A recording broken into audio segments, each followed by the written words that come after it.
Okay, we're gonna turn off some of the sleepy music here. Hopefully, you guys had a nice dinner. We're getting a little feedback.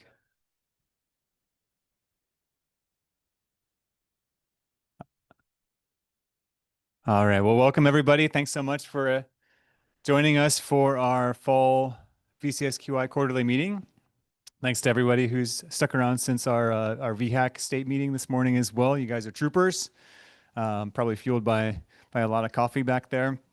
Appreciate you all. Tonight. We're going to start off actually with a little bit of a fun exercise just to get the blood flowing a little bit here. Some folks have had a little bit of a long drive, so we're going to start the night with a little bit of a raffle. When you checked in at the front desk over here, we entered your names into in a little drawing. So Sherry just spun the wheel, and who was our winner, Sherry?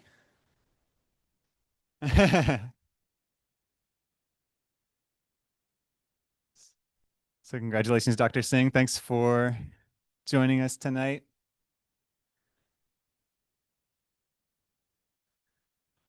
This is a in-person session, of course, and we also have remote attendees. So for our remote folks, please keep your lines muted until called upon, or type your questions in the chat box. You can also text Sherry if you guys need help. The bathrooms are just out the back door and to the left side. Also, another announcement on your table, there are some little handout cards. This is a resource that we have developed with the help of our DEI 2.0 work group, as well as our student intern from last year, or actually earlier this year, where we have patient level and provider level DEI resources on our VCSQI website. So please, you can scan the QR code and check those out. Sherry? Oh, it's at the registration desk. Sorry, it's not on the table. Yeah, you can take the cards and actually, if you want to keep them in your unit or hand them out to your team members as well, resources for patients and providers on two separate pages are available there. So this is the course description. This is a CME and CEU certified event this evening for a couple hours of credits. So these are our descriptions of the course here and the desired outcomes from tonight's event. And we'll circulate these slides if you guys want to delve into the details. This is our agenda for the evening. We have a data review. Dr. Lancey will give a welcome. We will then launch into presentations from Dr. Cotter on TAVR efficiency, and then Dr. Singh on blood conservation programs.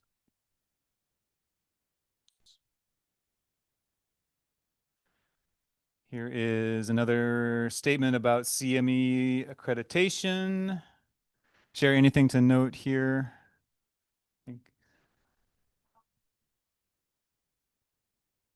2 hours of credits. Thanks, Sherry. And yeah, you can claim those by filling out an online survey. And I believe is our activity code. Yeah, here's the activity code as well. If you guys want to take a shot of the screen or the QR code, the main piece here is this 5-digit activity ID. So I'll give you a second here. I'll jump out of the frame. And I think it's within 6 or 7 days you are required to fill out the survey.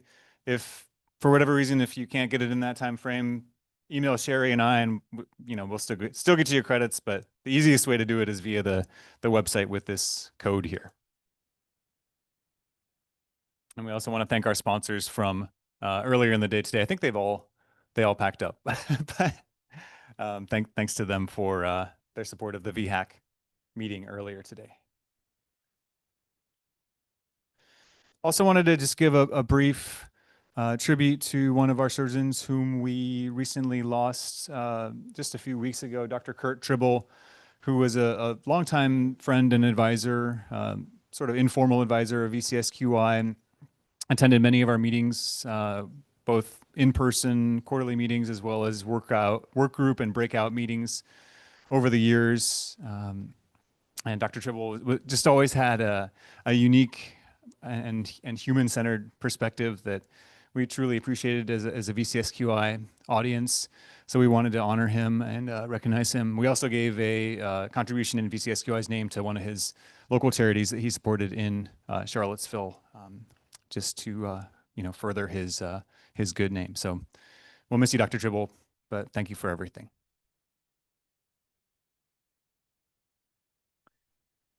And with that, I will hand it over to our VCSQI chairperson, Dr. Robert Lancey from Sentara Rockingham. Dr. Lancey will provide some updates from our VCSQI board and ongoing projects at our organizational leadership level. Thank you, Dr. Lancey. Thanks, Eddie. Well, welcome, and thank all of you for coming out on this beautiful evening in Virginia. I don't know if you looked forward, but the weather is going to start getting cold for Virginia. From New England, this is like summer. But I know it's going to start getting colder around here, but I appreciate everybody being here and those calling in. Besides welcoming, I just wanted to also cast out some accolades to Eddie and Sherry for setting all this up, but most of all for sort of keeping the VCSQI together and functioning at the high level that it does. For those of you who have been associated with the organization for a while, you know the work that they do. For those of you that are new to it, you'll get used to it. It's an amazing organization. I think we are in the vast minority of states that actually have programs like this that bring different organizations together with the main theme of quality improvement. And so we're really lucky to have those two at the helm of this, and in particular have it in the state. I just wanted to catch update on a few things that we're doing with the board. Very quickly, speak for about 5 minutes. One of the most exciting ones recently that we've been working on is an aortic dissection task force that's been spearheaded by one of the cardiac surgeons in the state who used to be actively involved with VCSQI, looking at a clinical problem, that being that sometimes patients with acute aortic dissections who have obviously a very life-threatening injury may need to be triaged to centers of higher volume and lower mortality. And we pulled together a work group to look at this, and we're looking at potentially by the end of the year having a proposal out for a hub and spoke model so that we can direct patients who are stable enough to centers with higher volume, which is what the surgeons there want. As a cardiac surgeon who's been woken up at 2 in the morning to go in to do a dissection, I cannot imagine any of my colleagues wanting these cases, but they do. So kudos to them. I think it's a wonderful idea, and most of all, it's important for patients. And again, the VCSQI is going to be leading this initiative moving forward. A couple of things that they've been working on this year in particular, Sherry has developed a tracking sheet which makes it easy to see where we're at in terms of all our activities. We have oh, that's right. We've been just recently talking with ambulatory surgery centers that have standalone cath labs and PCI. They have not historically been members of the VCSQI, but we think it's really important to get them into the realm of our organization, and more importantly, to have their data integrated with our data. There's always questions, as you know, as to whether these type of programs cherry pick patients, whether patients are at risk for this, and these are coming down the road. I know there's a lot of discussion in the past about whether it's appropriate or not to have this type of programs, but they're there. So we'd like to get them integrated into the VCSQI. We're working on that. Just wanted to, you saw about the DEI resources. There are several ongoing projects that we're working on, a couple of which Eddie will touch upon in his presentation in a couple minutes. One that's my favorite that I've been working with him on is the idea of highlighting the cost savings of high quality care. As you know, actually VCSQI has done published papers on looking at the cost of complications, and we all know that they can add up to a negative margin if they are persistent and continue. So when we look at complications, we also need to say the flip side, what are we doing well? So if we have an expected renal failure rate that is lower than our observed rate, then we need to start looking at that and saying, is there a cost savings associated with that? And letting our administration know about that. I think that from a cardiac surgical standpoint, programs that have great quality that are at the same time saving costs. I mean, we should know about that, and we should be able to let our administrators at the hospitals know about that.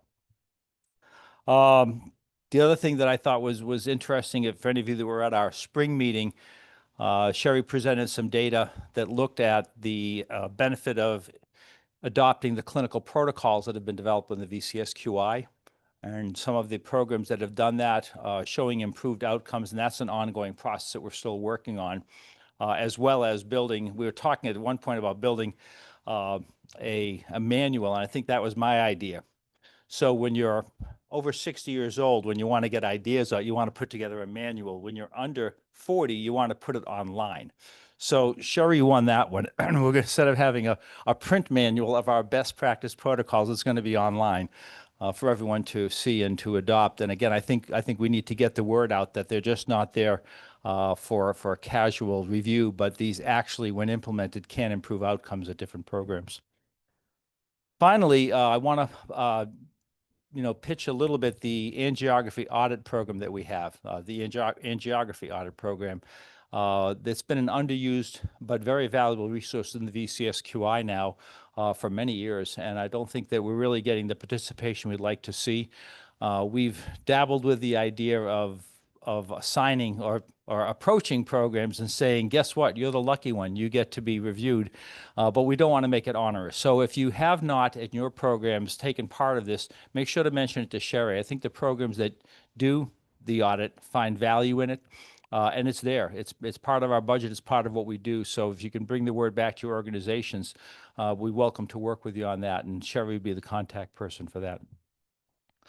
Well, I hope you enjoyed the program today. I think we have a little bit of a unique experience that we're going to have an immediate past chairman, Dr. Cater, give a talk, and probably an immediate future chairman, Dr. O'Brien, give a talk. So I sit in the middle giving a 3-minute talk and get all the accolades. So I'll step down now. We're also going to hear from Dr. Singh from UVA about blood conservation, which is a pet topic of mine also. So I look forward to that very much.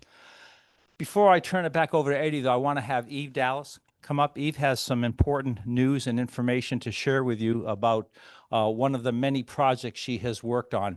For those of you, again, over 60, you may remember a cartoon with the Tasmanian devil. I don't know if any of you remember the Tasmanian devil. Well, this is the Tasmanian devil here. Eve joined the VCSQI, I think about a year ago, and has already spearheaded multiple projects, I think, more than you can even imagine. And so we're very grateful for that. And I'll turn it over to you. Thank you so much. This is actually more about the fellow I'm going to introduce next, but we do have a couple of slides. Thank you for giving us a couple of minutes to come up and talk to the group. And I want to invite, I expect after Dustin speaks, there may be some questions, and maybe folks can put those in the chat or something, Sherry, if they have questions after. What am I hitting here?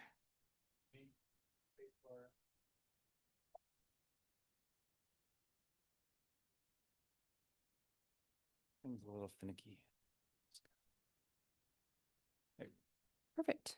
Okay. So in this past June at our summer meeting, we gave members an opportunity to respond to a survey that we put out. And the survey was about your willingness to participate in an ECMO work group. We currently have a perfusion work group, and that group stays pretty busy. But we thought it was about time that we started talking out loud about ECMO a little bit more. I know in your own kind of individual institutions, based on kind of how much ECMO you do, you probably do speak about it, but it's not really spoken about a lot on a regional basis or statewide basis yet. And so we put this survey out, and we were really, really pleased with the responses that we got back. These are the folks that responded. I'm just going to give you a very highlight view here of the survey, and then I'm going to turn it over to Dustin for the meat and matter. But these are the folks who responded. You can see on the right-hand side that they identified themselves as nurse managers and program managers and ECMO coordinators. We had a surgeon that responded. We had team leads and clinical directors. So we had a really broad base of respondents here. So we were really happy to see that. It meant to me that folks from across the spectrum of those people taking care of your ECMO patients are really interested in this project. And then on the left, of course, are the centers that are recognized, and a couple of them that actually I didn't recognize. So I can't really, for instance, does anybody know Froedtert and Medical College of Wisconsin? Yeah, me neither. I suspect maybe it was a resident or somebody that was tuning into the meeting and they thought, well, I'll just click on the QR code and see what happens. So that's kind of what I'm guessing. They also responded in this way when we asked them, what kind of hospital system do you work, or where are you employed? Most of our folks responded, 60%, that they were regional or community hospital. 40% were academic, larger medical centers. And then on the right-hand side, we asked them, what level of ECMO care do you provide? Those ECMO providers that are currently in the meeting, I'm sorry, this sounds a little clunky, but it's the only way, sorry, Dustin, that I could think of to kind of define this, or quantify. And so the majority, again, about 73% of respondents work in centers that cannulate to decannulate adults only, meaning from beginning to end. In the orange are the folks who cannulate to decannulate adults and peds. That was about 20% of the respondents. And then the gray section are those who cannulate to transport. And we are hopeful that we can grow that space with this ECMO work group. We need all people to participate. I think Dustin's going to make it clear here in a couple minutes why that's going to be important for us.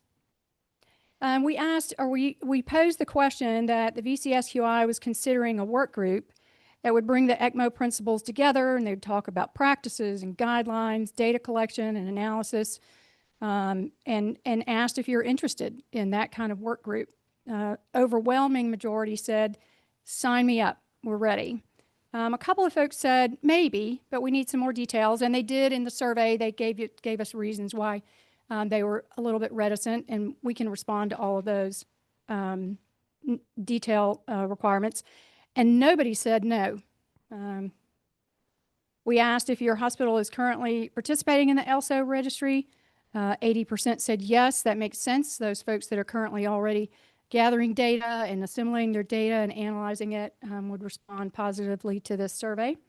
A couple of folks said no, and then 13% said no, but we're planning on it, which is also great potential for growth here. We also asked if we did have a peer group, or sorry, a work group. I don't want to confuse those two terms because they're going to be different. For the purpose of sharing and reporting data, what kind of metrics would you like to look at? And this is a list that you can read through of items and topics that really may lead into development of guidelines. They might lead into some standardization, but they don't really even have to do that in order for this work group to get together and discuss these topics and how they affect their patient outcomes. So we're talking about hemolysis and interactions with other devices. Patient selection criteria is going to be a big topic, I'm sure. How we do circuit changeouts, component failures, as in oxygenators or pumps, and then some lab work interval standardizations. So we also wanted to find out just how committed are you, or how interested are you in this work group. So we asked them what kind of activities they would like to participate in, or what they would agree to participate in. And we got some really great responses. Almost everybody, that's not true. 9 out of, I think we had a total of 16 respondents. So anyway, most folks that responded were interested in like an annual workshop, get together in a place like this, sit down maybe for a day or a half a day, have some presentations and talk about some literature and some studies maybe. Virtual work group meetings were very popular. Work group activities, sharing specific benchmarking was popular. Monthly meetings was popular. So, I mean, we can go from annual to semi-annual all the way to monthly, and it's still pretty popular response. And then virtual journal clubs had some good responses. And then we get down to the bottom of the list, and you might think, oh, it's at the bottom. That's too bad. But I took it in a more positive spin, because at least 4 respondents to this survey said, I'm willing to assume some leadership of this group at some point. That's 4 people that are willing, other than myself standing up here on the microphone, to stand up and lead this group. And I think that's a very positive result. I think that's, yeah. So that's it for me. I want to recognize, while I can, also Brandy Brummer. Brandy is a perfusionist and ECMO coordinator at VCU. Brandy is one of those who stood up and said, yes, I'm ready to lead. And so she will be co-championing this group. She couldn't be here tonight. She was sorry to miss the meeting, but I do want to recognize her and hope that you'll look forward to hearing from Brandy. She's already shown some real nice preparation for the group. Next, I'm going to introduce Dustin. Dustin Money is, well, he's kind of famous at UVA. Like everybody knows Dustin. But I asked him to tell me a couple of things about kind of where he's been and what he's done. He's been at UVA for over 17 years. He's a senior ECMO specialist and an assistant in the TCV surgery lab. He's very active administratively as well as being a top-notch clinician.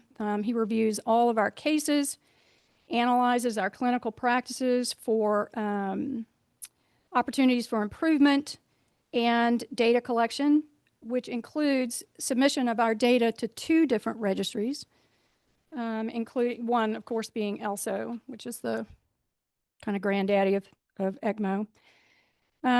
He's also responsible for, he oversees our adult eCPR program. And just this last month in September, Dustin was made chair of the ELSO Quality Subcommittee. Congratulations, Dustin, that's awesome. And in that position, he will help guide the subcommittee's focus on benchmarking, patient outcomes, and development of a new quality improvement dashboard, apparently. And so I'm proud to have him here. I'm glad to have him here. And I think he's got some news that's going to make news. So for that, I'll turn that over to you. Hi, everybody. I'm a much better collaborator than a speaker in front of folks, so just forgive me for a second. How many people actually, do we know how many people go on ECMO in the state of Virginia? Does anyone know what that number is? None of us know, because we don't have a platform currently to share our data here in the Commonwealth to see how patients progress requiring extracorporeal life support. I can tell you, we probably estimate somewhere between 400 and 500 patients. Since 2008, the growth of ECMO has been 2,000% in the United States, and the numbers are just going to get higher. VHAC and the new cardiogenic shock protocol, the utilization of VA ECMO for high SCI classifications of cardiogenic shock, respiratory failure. We need to do a better job in the Commonwealth to kind of see how we're utilizing this technology. Costly technology that uses a lot of resources. We have to pick the right patients. Patient selection guidelines, sharing between our referral centers and our receiving centers is key to successful outcomes. The other thing is ELSO certification. It's coming. It's already in a pilot study. They wrote up their guidelines in June of 2025. They just dropped it on everybody in the ELSO world just at the last meeting we just had at the National Harbor last week. What does that look like? Probably an expectation in about 10 years that everybody in this country that's doing ECMO is probably going to have to get certified through ELSO. Even before you become a center of excellence, you're probably going to have to become a certified center. Different levels, 1, 2, and 3, with 1 being our larger centers, they're transplant centers where you're referring cases to. But having this requirement for certification, one of the key things on there is building bridges with your referral centers, getting everyone in your region together. Hey, what's going on? How many patients are you seeing? What sort of trends are you seeing at your center? Share your guidelines with me. The other thing that I'm working on is ELSO peer groups. So we just changed to a new, from what we called Arbormetrics to DOMO. If anyone here does anything with ELSO, we have a new quality improvement dashboard. That new dashboard allows all of us to take all of our registry data, if we all want to join together, to actually share what our complication rates are, what our mortality is at our center. So we're actually able to see throughput and outcome here in Virginia. So those are the things that we're trying to accomplish. This is why they're important. It's the big why, so we can share data and provide better patient care here in Virginia and better patient throughput. That's all I got.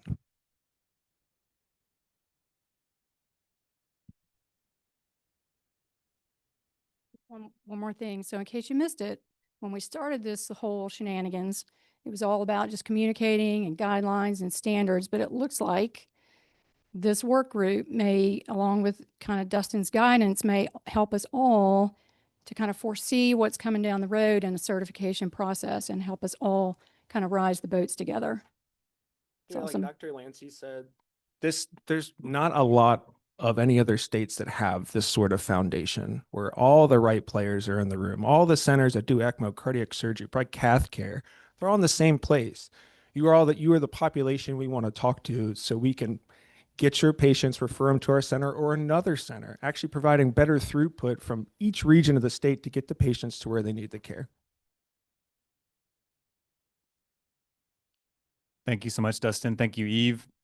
We are very much looking forward to the next steps. And I think there is a kind of preliminary work group call scheduled for next month. Is that correct? November 5th. So invitation will come from Brandy Brummer at VCU. If you're not on the list, let us know. We would love to get you part of that group and get the ELSO data coming here soon. Dr. Lancey, you have a comment? Oh, Dr. Lancey's question was just for folks, the difference between a work group and a peer group.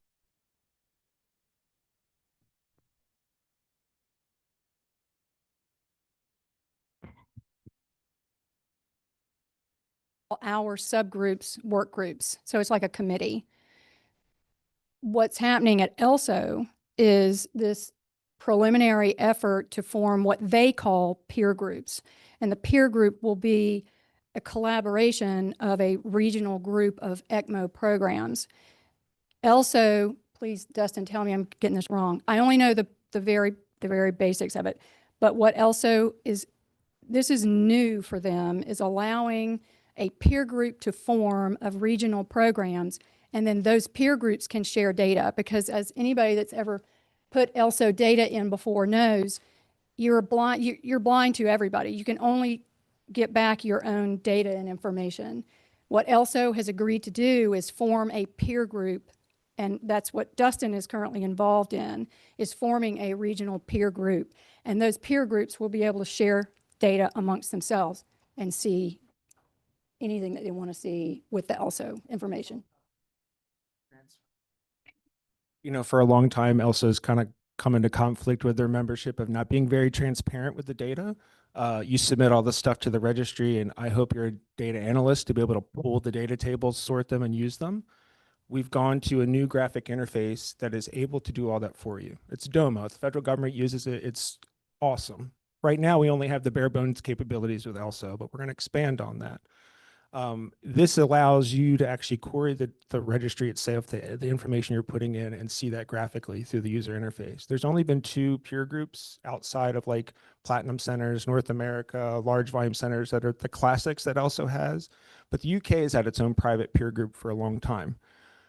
Now that we have Domo, they're allowing anybody that wants to link together. There's just no rules of the road yet, and that's what we're developing. What's the minimum number of centers? How long do you have to be a member before you can say, I don't want to be a member anymore? What data do we actually want to show as part of that peer group? So this is very much on the cusp of something very new for ELSO, and they're very much in agreement. We've talked to this, the steering committee level and our small little subgroup of they'll allow us to pilot this. So anybody that wants to link together, this will be a first time with new rules of using this, but also would like to use this experimentally. Yes.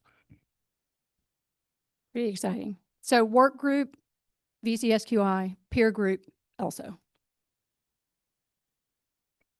Thank you. Fantastic. Thank you again.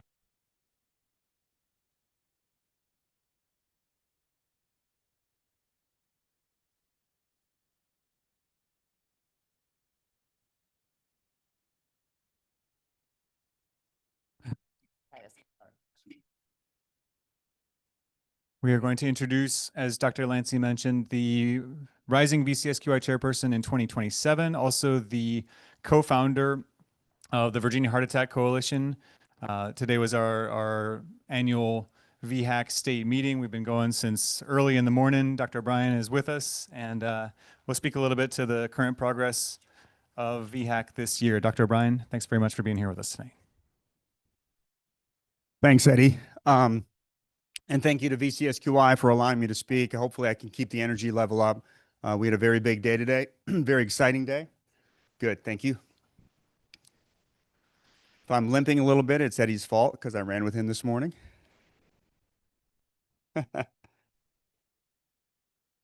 Okay, great. So we are the Virginia Heart Attack Coalition. Today was our 17th annual meeting, so very exciting. It's incredible looking back when we started, gosh, almost 2 decades ago, how far we've come. And one of the best things we had ever done really was join forces with VCSQI, because we're just a like-minded ilk. You know, these are a lot of the same stakeholders mentioning, you know, talking about ECMO, having the right people in the room. That's the way we feel about VCSQI and all of these organizations that we work with. So this has been just such a plus for us. We are very, very patient-centric. Most of you, I think, are pretty familiar. I won't go too deep on VHAC. I think you've heard this before, but I do want to highlight our mission and vision statement, which we developed about a year ago, and I think it really gives the soul, the zeitgeist of VHAC. Our mission is to continuously improve cardiovascular systems of care in Virginia through education and data-driven collaboration with healthcare professionals and organizations, community partners, and patients. Our vision is that all Virginians should have access to high-quality, patient-centered, equitable cardiovascular care.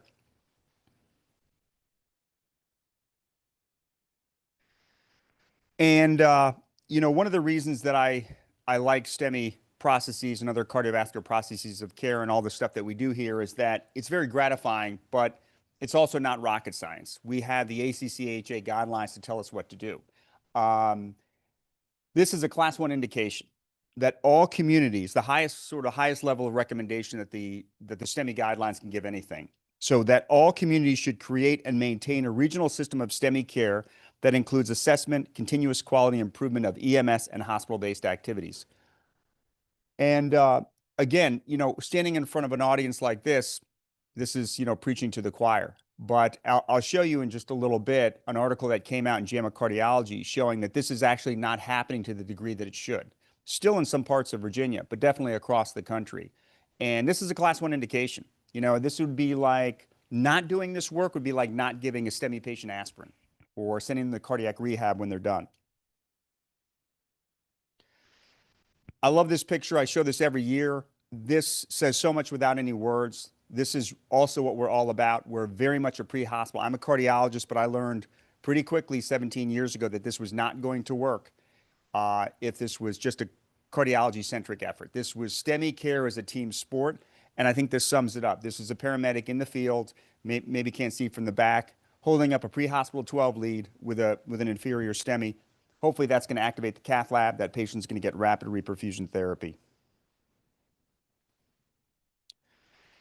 I think one of the reasons that we have had the staying power and the success is that we've rested on a pretty solid foundation.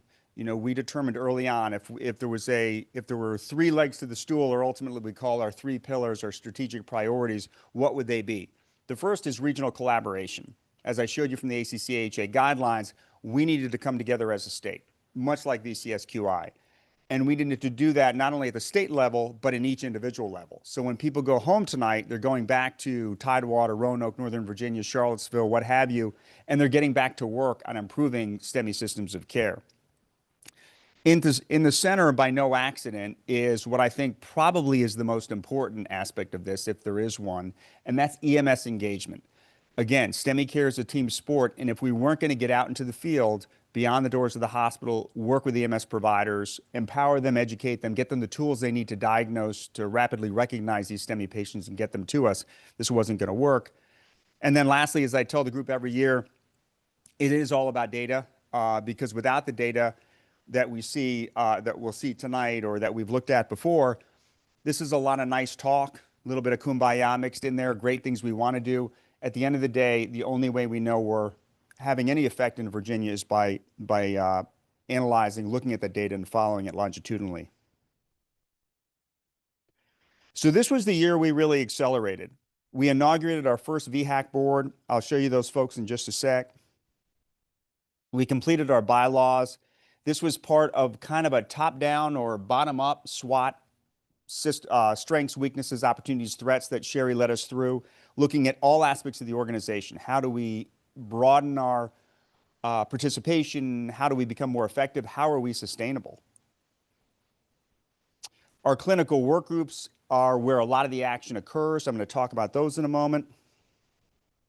regional development, we had some areas of the state that had really gone dormant. And I'll mention them now because I think they're really turning around. They're success stories. Parts of Northern Virginia, Tidewater, areas that previously were active, were not active for a while. We've recruited new leaders and just a tremendous amount of energy. They're making great, great progress. And then finally, the continued growth of the STEMI registry, thanks to Eddie and others. We are now up to 28 PCI centers as part of this. This has really been phenomenal. Started, I would say, probably 3 or 4 years ago, and really it's been proof of concept. So these are some of the usual suspects you'll recognize with some new faces. We really tried to make this a diverse representation. In other words, cardiologists, ER physicians, EMTs, nursing, nursing with leadership background. I think we've got a great group. These are our regions. This is how VHAC is organized. These are loosely based on the EMS council districts. You may or may not have heard, this is all going to be restructured, at least from the Office of EMS. We will probably still maintain the structure. It's worked for us, and it also seems to loosely follow the patterns of referral and care from our different health systems. Our clinical work groups, they include cardiogenic shock, ED bypass, that is trying to get the patient directly from the field to the cath lab table, not stopping in the emergency department, EMS education, pulmonary embolus response teams, and thrombolytics. And these are really STEMI stakeholders coming together to address real clinical questions and problems. This is what's come up to us from the grassroots. You know, these are things people need help with. Because much like VCSQI, we want to be there as a resource. We want to be a home for protocols, there to collaborate, publications, and what have you. So Dr. Lancey mentioned this. This is a great program. We actually do this at Central Lynchburg General, and I can tell you as cath lab director, it was a big burden lifted off my shoulder. I knew we needed to do case reviews, either as part of accreditation or sort of the expectation of the institution. Your administrator's like, you guys review cases and look for quality, things like that. It is much easier to farm this out to an objective, high-quality core lab than it is to try to sit down, look at all these cases yourself, and then talk to your partner. So what this is the Maryland Academic Consortium for PCI for Appropriateness and Quality, or MACPAC, partnered with VCSQI. And what we did was, and we do this regularly, is we upload a set number of cases, set number of films to them. They have highly experienced operators that look at these cases, look at our reports. They look at it for angiographic quality, for outcomes of the procedure, appropriate documentation, indications, and all of that. And then they give us this feedback. And again, it's not like we hadn't done our own internal reviews, but you know, it's just harder to give unbiased reviews to someone you work with every day, good or bad. And this I think gets around that potential bias and that inefficiency. So big plug for MACPAC. I don't think we've had a tremendous amount of uptake in Virginia, but for all of our cath lab folks here tonight, I would strongly recommend it.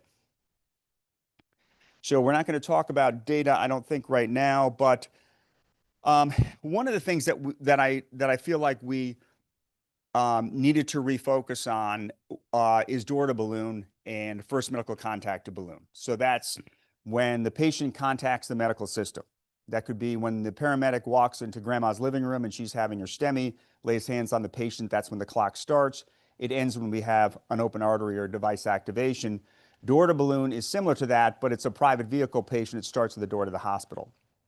I was fortunate enough to work as the state chairman of Door to Balloon going back 20 years ago. And I can tell you there was tremendous excitement at first because this was new and hospitals knew a lot of this work needed to be done. There was a big gap in what the guidelines were telling us we needed to shoot for and what was actually happening. And over the years, tremendous improvements were made.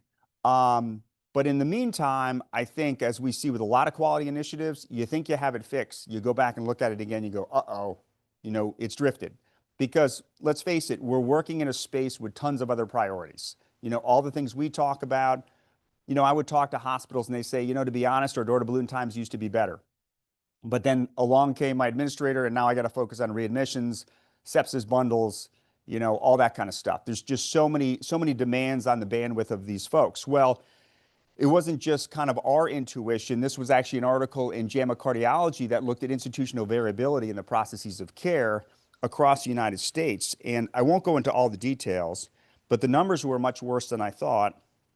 And they were actually able to stratify into high and low performing centers. And what they found, not surprisingly, was that in the low performing centers, we were losing a lot of time in the emergency department. These patients were just staying there too long. And that was impacting their in-hospital mortality, length of stay, and some other factors. Interestingly, there was not a big split between urban and rural. And again, sadly, but not surprisingly, disparities in care still exist to a great degree. And they really identified the most disadvantaged were older female African-American patients were much less likely to get rapid reperfusions. So we still have our work cut out for us.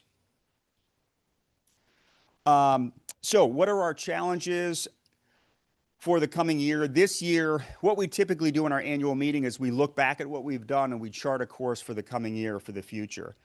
Well, first and foremost, we have to maintain the gains, but we also have to look at those areas where we've, taken our eyes off the ball. I'll say that as a Yankees fan tonight, with a good bit of sadness. It's important to get back to that sort of focus. We need to broaden our coalition. We're constantly working on recruiting, retaining, engaging across all regions. I've said before that this VHAC at times, to me, feels like a political campaign. Maybe I shouldn't say that nowadays, maybe not in the worst sense of the word, but the constant ground game, the constant getting out, knocking on doors virtually, talking to hospitals, talking to providers, trying to get people on board. We need to continue to do that.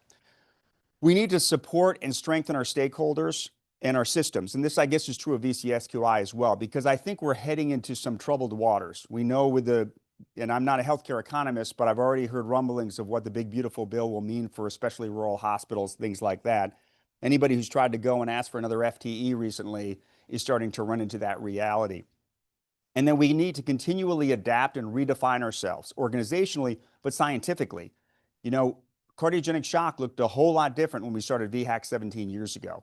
And we're just now, or not just now, but over the past several years, incorporating ideas of systems, of mechanical support, of how we address those changes. So our opportunities for 2026, we're going to continue to shore up our organizational structure. We generally have a theme that kind of evolves organically from year to year. This past year, really what came out was cardiogenic shock. Going forward, it may still be. We may start looking at cardiac arrest, especially bystander CPR, AED use. Transfer STEMIs are still a very, very much an unmet need. Our clinical work groups that I showed you, those are going to continue.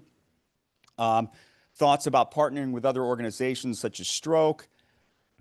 I talk about STEMIs all the time, and there may come a day where you don't hear that word anymore because the paradigm is beginning to shift to OMIs, occlusion myocardial infarctions. Traditional STEMI criteria by the 12 lead actually miss about 25% of occluded arteries. And I think we know this. These are the folks we take to the cath lab the next morning. We go, uh-oh, the circ was occluded all night, and the EKG looked fairly benign. So that's coming, and that's going to be heavily influenced by artificial intelligence. There are already applications that do a phenomenal job picking up on OMIs better than a human can. So it's a little spooky, but artificial intelligence is coming for 12 leads as well. And then lastly, we're continuing to recruit for VHAC. And when we recruit for VHAC, when we knock on those doors, we recruit for VCSQI. We're up to 28 centers. We would like to hit the number of PCI centers in Virginia is a little bit in flux, but it's roughly in the mid-40s. So we'd like to get all 40 centers on the registry and actively participating. So final slide, I think it's important to look towards the future, look at this past year, but I do want to just celebrate what this team has done, what VHAC has done, what VCSQI has done. We're 17 years and growing strong. I've been doing quality for over 2 decades, and I've seen so many great ideas come and go. They come with a lot of fanfare, a lot of rollouts and stuff like that, and 3 or 5 years later, you're not ever sure what happened to them. And that, of course, I think the only other organization that has more sustainability and staying power than VHAC is VCSQI, since you guys have been doing this since the 1990s. And that's no small feat looking across the quality improvement landscape. You may not know this, I may not have mentioned this before, but about 10 years ago, we did a survey, maybe a little bit longer, about 10 or 12 years ago, we did a survey, and we determined that 50 to 60% of the ambulances in the state of Virginia had pre-hospital 12-lead EKG equipment. So that meant 40 to 50% didn't. And that doesn't even mean transmitting. That means roughly half the counties in the state of Virginia, if you had a heart attack, EMS did not have the equipment to diagnose that in the field. They had to get you to the ER where they could do that 12 lead. We called that our Orphan EKG initiative, and basically worked very closely with the Office of EMS, procured grants, philanthropy, worked very, very hard in education and on empowerment of EMS. And we are up to 99% of rescue vehicles in the state, in the Commonwealth, now have that equipment. So we're very, very proud of that. We have lowered the first medical contact to device time from 95 minutes to less than 70 minutes. We've created our own STEMI registry and recruited 28 PCI centers, as I've mentioned. We've enlisted experts from all the major centers, gotten engagement and buy-in. And it's another reason why I absolutely love VHAC and love this job, is because it just brings me into contact with some incredibly smart people. The presentations today were wonderful. I just learned so much at these meetings, and I feel like that's a real privilege. Our clinical work groups have been very, very active over 18 months. I don't have time to show you all that they've done, but they've come up with a shock protocol for the state. They've come up with an emergency department bypass protocol for the state. We've developed an entire slide set for EKGs for teaching EMS, just incredible things that have been done.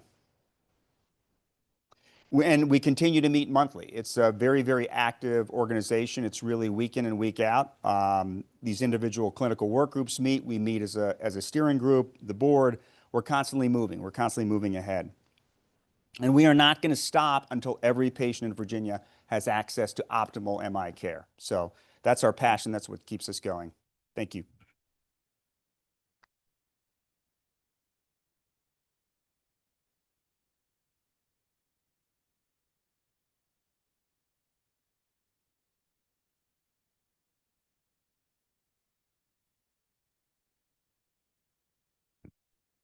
Fantastic. Thank you so much, Dr. O'Brien. We'll keep the good work of VHAC rolling on. In the meantime, we are going to do a high-level view of our quality data here. Overall, as a summary of the database here, of course, everything is housed by our data warehouse partner, Armis by Health Catalyst. This is a snapshot that shows the 4 clinical registries that are in operation right now, which are STS Adult Cardiac, ACC Cath PCI, the VHAC STEMI database that Dr. O'Brien mentioned, and the 4th and final piece here is our STS ACC TVT repository for the transcatheter patients. At this point, there's well over 300,000 to 400,000 patients and operations in the registry. We're in the process of matching that with the financial data, and there have been nearly 100 publications across the database too. So if you're interested in joining our research workforce, please let us know. You're always welcome to use the data for quality as well as research purposes. We'll jump in with a high-level view of the STEMI data. And by the way, if you guys have questions, comments, I want this to be interactive, so please feel free to jump in.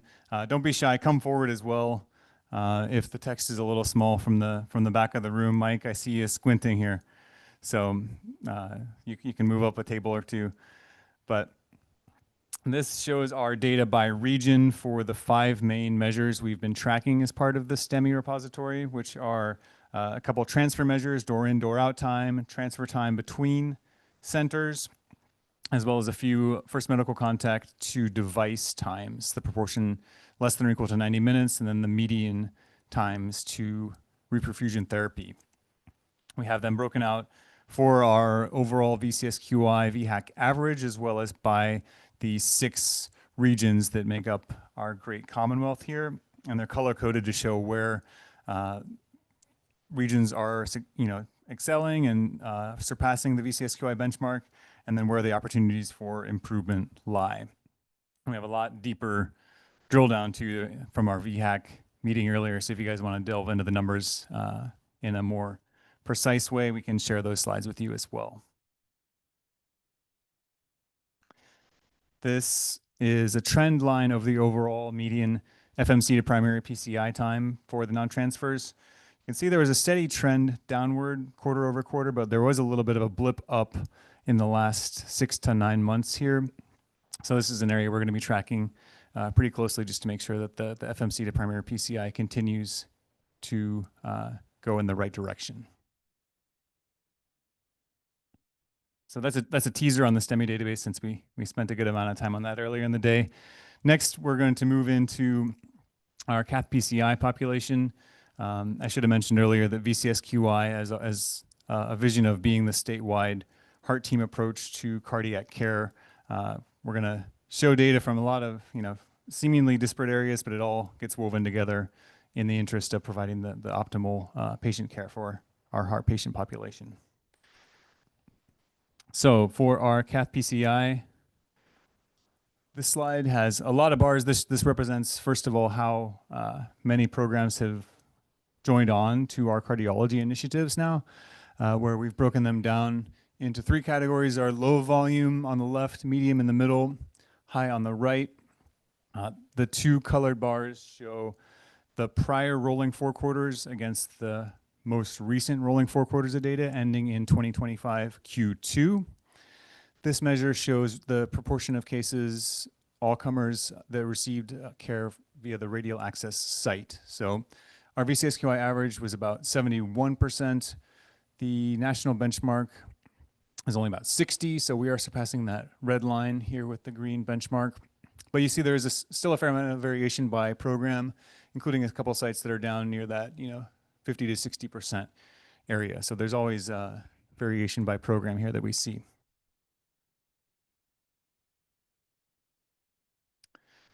And actually, sorry, this is Q1 data for cath PCI. We're still finalizing the Q2. Here is same day discharge by hospital. This is the elective PCI population that are discharged on the same day that their procedure occurred. We have a lot more variation here. Some centers are in the neighborhood of 90%. Others are still, still getting up 20, 30, 40%.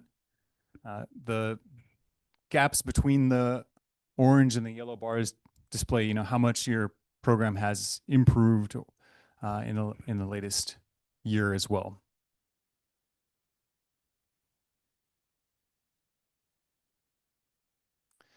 One area that we've looked at very closely is acute kidney injury. This is stage 1 AKI by hospital, unadjusted, so not risk adjusted, but overall we see our rate and VCSQI is still just a hair higher than the national benchmark.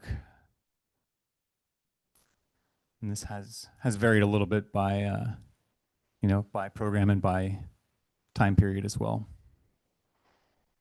And we do have a set of guidelines of recommendations for treatment of AKI patients as well. If any of our work group members want to speak on that.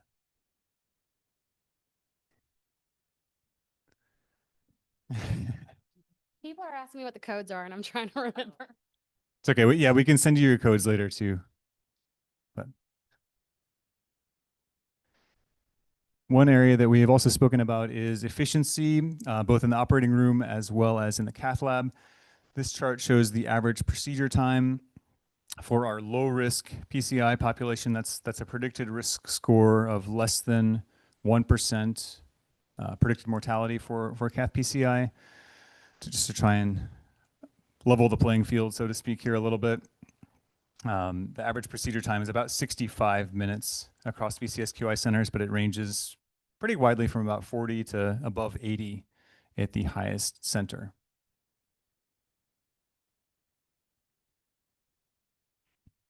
And since we also have a talk on blood conservation later, we wanted to look at red blood cell and whole blood transfusion in the PCI population, where again, pretty wide range, although the left-hand axis is still pretty small, as we'll see, compared to the cabbage population. Okay, let's take a quick look at the transcatheter patients. Here is an overall slide that is more of a population slide. This is device type by center. So you see some are 100% Sapien, others are a majority of the Evolute valve, and then there are a few Navitors in there as well, a couple of Porticos, but primarily Sapien, and then a few others mixed in here, but still some variation by center. So that we can keep that in mind when we see a few of the following outcome slides. Here is new permanent pacemaker by center. And the VCSQI benchmark compares not favorably compared to the national average, about 8 versus 6.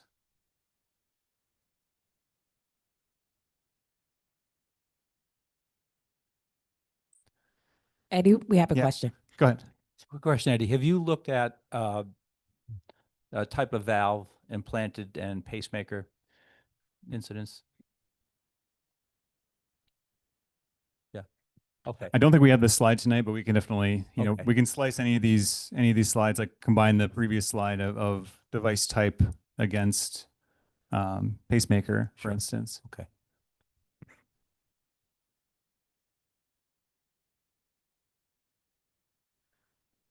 Here is any vascular complication for TAVR patients.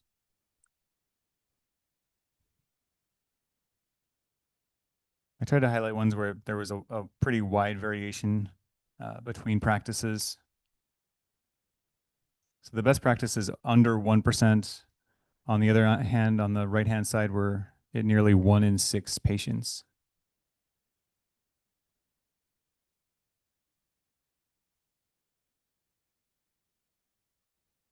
Also wanted to look at AKI in the TAVR world. It is lower than what we saw for cath PCI by just a fraction, but it's pretty commensurate.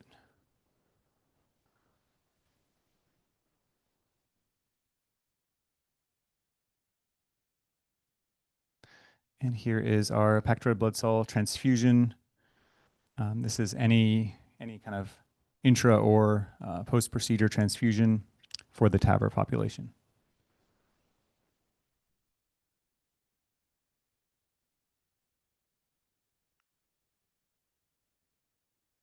And last but not least, we'll look at our adult cardiac population. Here is our overall open heart volume by quarter. Just wanted to highlight a little bit of a trend here in terms of increasing other cases. What constitutes an other? It could be a multi-valve. It could be anything from a heart transplant to it's STS's catch-all bucket, but we did see over a 10% increase in the other procedures last quarter. So something we want to keep our eye on and maybe delve into as that segment of the population increases. One of our old friends, so to speak, is new onset of AFib, which remains relatively steady. VCSQI is always a hair below the STS average, about 25%, but still wide amount of variation between centers. Our best practices have kind of been consistently in the 10 to 15% neighborhood. And we do have a amiodarone protocol that VCSQI published many years ago, probably 10 to 15 years ago at this point, for folks who are interested. Go ahead, Melanie. Atrial fib, or does that include atrial flutter as well? It is based on the STS definition. So I don't think it includes flutter. Is that, can one of our data managers send me straight on that? I think it's just the new AFib. It's no flutter. Good question. And this also excludes the pre-op AFib population. So it's only new AFib. Does include if you got clipped. And yeah, the clips are still in the isolated cab, right?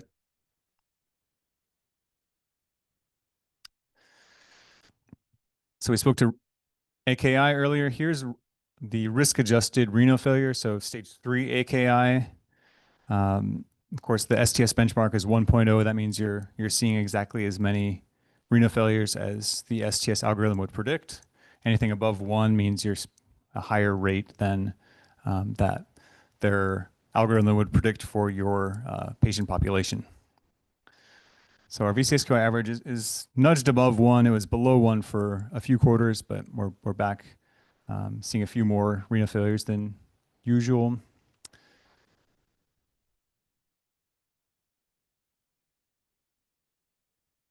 So Megan's mentioning the fluid shortage and an increase in AKI in our other segments as well. So it might be something we go back to our AKI work group and dive a little deeper on this. 30-day readmission is another long-time VCSQI measure we've tracked and have a set of recommendations as well to mitigate the the recurrence of patients coming back, as well as a risk calculator for understanding a patient's pre-procedure risk of readmission. So if you all want to see that, we'll send you the link. This shows our VCSQI rate remains pretty commensurate with that of the national average. Some of our best practices, though, are down near 5% AFib and have stayed pretty steady down there in that neighborhood.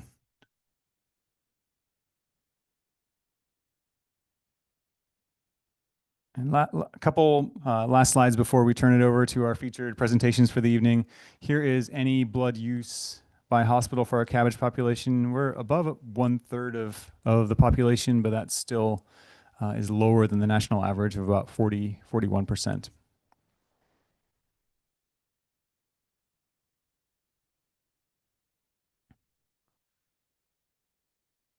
Lastly, here is our CABG only efficiency and operating room time measure, which shows the average OR time for all isolated CABG patients. We also broke this down by STS risk group, which largely showed pretty similar results, but we wanted to just understand and share that there's pretty wide variation here, with the lowest average time being about 4 hours, 45 minutes, but the highest being close to 7 hours per patient.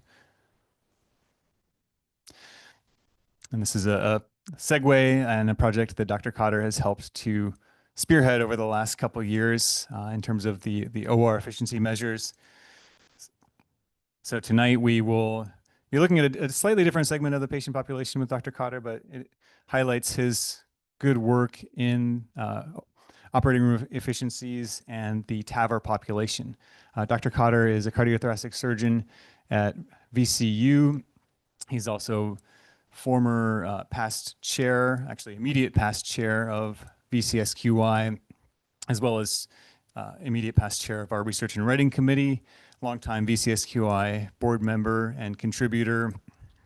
And we are honored to have him here this evening to speak to our TAVR efficiency measures. Dr. Cotter, turn it over to you. Thank you, sir.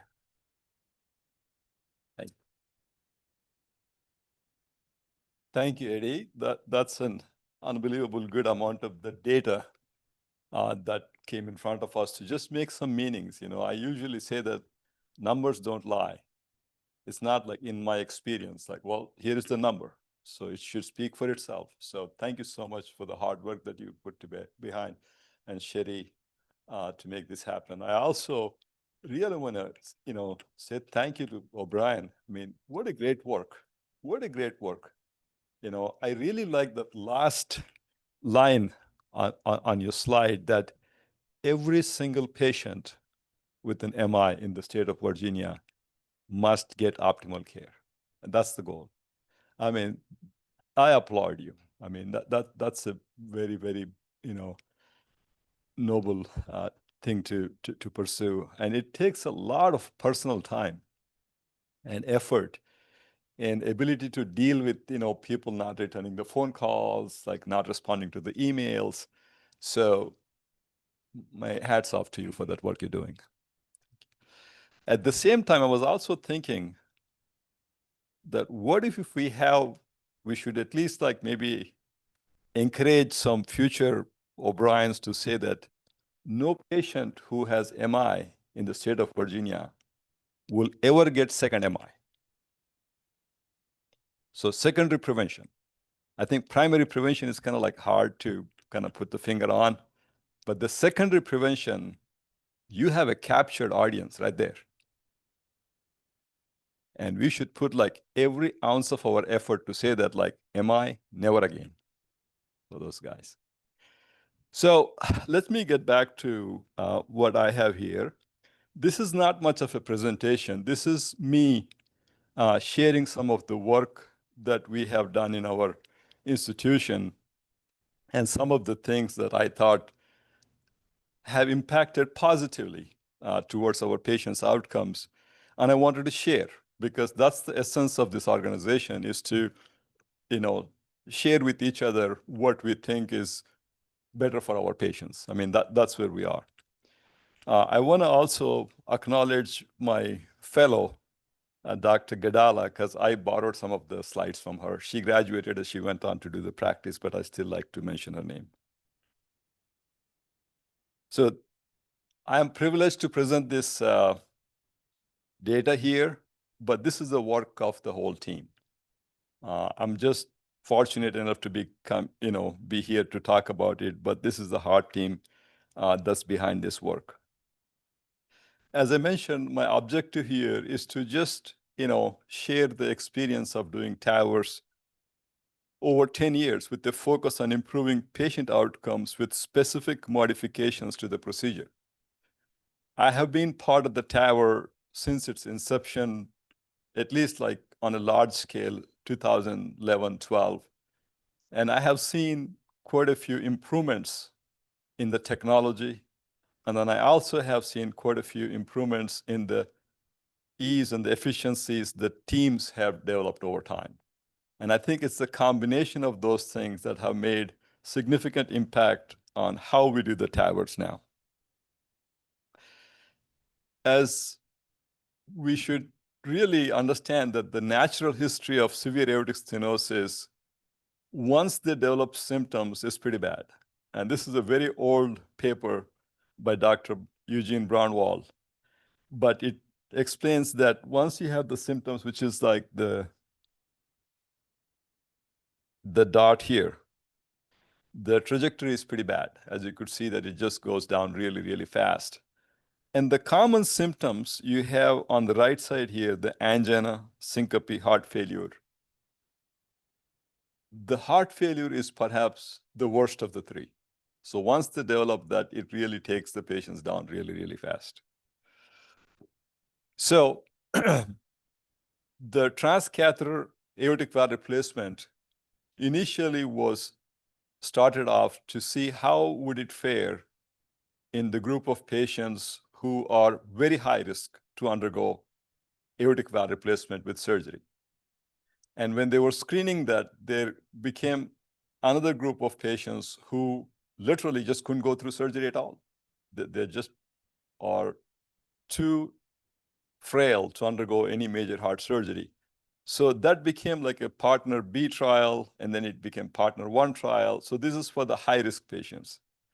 And when the results were equivocal, they wanted to see like how would it do for the intermediate STS group of the patients. And then the third trial, the partner 3, was for the patients with the low-risk group.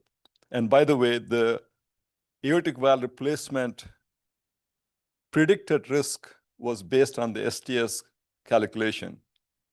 If it's less than 4, it's considered low risk. 4 to 8% was intermediate, and above 8 is considered high risk. And I think 12 and above was prohibitive risk. So from the very first part of the partner trial, I just like to share this slide because a lot of us who are part of the heart team talk to our patients about this data, which is, if you follow these two graphs here, the blue line being the patients who underwent TAVR, and the red is the one who are undergoing standard treatments with medical management only. As you could see that over time, especially if we just see what's happening at year 2, about 60% of the patients who are assigned to the standard treatment have died. So that's what we usually have this conversation with the patients, that if they are high risk and if they have severe aortic stenosis with symptoms, their risk of mortality is about 50% or more in 2 years. And it came from this data, the partner 1 trial. But the interesting thing that a lot of people don't talk about it is, even if you treat them with TAVR, the mortality is not 0%. It's 25. So yes, you do save some lives, but not every life. And TAVR volumes over time have gone up significantly, as you would see this, like, this black line here. It surpassed the isolated aortic valves in 2015 or so. And by 2018, all surgical valves implanted were less compared to the TAVR valves that we're implanting now.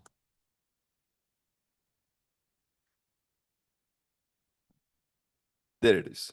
So I think this is the outcome, national outcome data. Over time, the TAVR procedure has actually gotten much more safer and much more efficient. As you could see, the blue line is the in-hospital mortality, and the red is 30-day, and then 1-year mortality here. I would just focus on the 30-day mortality, which started up as 7.5% in 2012.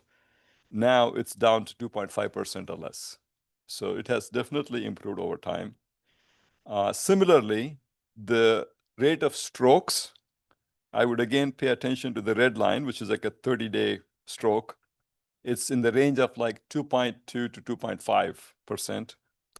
And the pacemaker implantation, similarly at 30 days, is about 10% for all valves put together. And these are the two main valves that are in use now. And there are a couple more other valves that have just made, FDA approval here.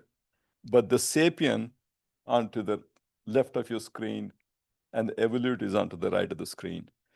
And there are some programs who choose one valve over others. We, for whatever the reason, have made a decision early on that we will start with the SAPIEN. And our volumes were very low when we started. Like, we probably were doing about 30 a year or something like that. So we felt that, splitting that experience between 15 and 15 with the two different valves may not give the repetition that we need for the team to get better. So we said that why not we just stay with one valve? And we started seeing that the results started coming up from Evolute valve, where there was a higher rate of the permanent pacemaker. And that made us not to go away from SAPIEN. So we pretty much stayed with the SAPIEN 100%. That's the program on the left on the screen. We, in our program, have never put any Evolute valves. So this is our experience here from November to September of 2023. That's when I wanted to look into the data to see, like, okay, what's happening in our program. So we did about 1,095 TAVRs by then. Majority of the cases were done via femoral artery approach, of which 969, which is about 88.5%, were done via percutaneous femoral artery approach. The alternate access in our program, most common one was in the beginning, transapical, and now we mostly do axillary approach as an alternate access. And there were about 50 patients who had valve-in-valve procedure. These are the risk stratification of the patients in our program. Majority of the patients were in the intermediate group, and about 8% or so in the low risk group, which is a very small group now, and high risk and prohibitive were big part of it in the past. So these are the usual comorbidities. I just like to draw your attention to the pre-existing conduction defect in 29% of the patient. That includes either right bundle branch block or left bundle branch block or hemi block. 7% of the patients already had permanent pacemaker implanted, and about 10% of the patients had stroke. The adverse events in our program, the top three ones are the vascular access complications were about 3.28%. The permanent pacemaker implantation in our program is 2.79, and stroke 1.34. The rare complication that includes annular dissection, unplanned cardiac surgery are few. 99.48% of the patients were discharged alive, and 5 patients, which is 0.52%, died. So that's our program. So initial practice, how was it? And then I'm going to just like give a contrast to say like what we're doing now and how this change has impacted the patient outcomes. So bear with me, because some of these steps are very, what should I say, medieval. But for those who have been part of the Tower program will understand that, yeah, we used to do that. So the way it started was, the procedure was like a pre-procedure. The patient will come in, and our anesthesia colleagues will place a radial artery line, and then they will let the patient go through general anesthesia. We were one of the early adapters of conscious sedation. I should say that we already started using conscious sedation in a selected group of patients in 2013 and 14. Then they would place a transesophageal echocardiogram probe to assess the valve and help with the Tower procedure. The procedure steps included placement of a femoral venous access for both giving some venous access to anesthesia, and also for the placing a pacing wire. Secondary femoral arterial catheter to place the pigtail catheter in the aortic root. We almost routinely got pre-procedure femoral angiogram onto the side where you're placing the primary sheath. And then we used to take this, what is called like a 360-degree rotational aortic root angiogram to make coplanar alignment, so that when you bring in the valve, which is perpendicular to the annulus. And once we have all of this 8 steps done, we would place the primary femoral artery access and introduce a sheath. The aortic valve would be crossed, and all patients received balloon valvuloplasty, followed by Tower valve deployment and introduction sheath removal. And we routinely received, or at least obtained, a post-procedure femoral angiogram on all the patients of the sheath was removed. And the patients were recovered in the intensive care unit, all of them, and then they were sent home in a day or two. So this is our current practice now, the right side columns here. So first of all, our anesthesia colleagues agreed with us that since we placed 2 arterial lines, one primary, one secondary, they said there is no need to do the radial artery line. So we will transduce off from your secondary arterial line. So that saved a lot of time upfront for the patients waiting in the preoperative area for the anesthesia team to do. And also remember, the average age of these patients is 80, somewhere along that line. And those radial arteries can be very difficult to keep them working. So we transduce the secondary arterial line. We don't put the radial artery line on these patients anymore. Almost all of the patients are now for the conscious sedation. The central venous line, which they used to place after the general anesthesia, is abandoned now. So we use the femoral venous access. We just upgraded it from 6 to 8 French. So we give a side port of that one to our anesthesia colleagues, and that becomes their central line. So that eliminated another step.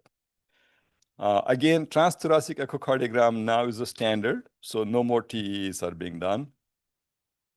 Then secondary femoral arterial line is still used for the pigtail catheter.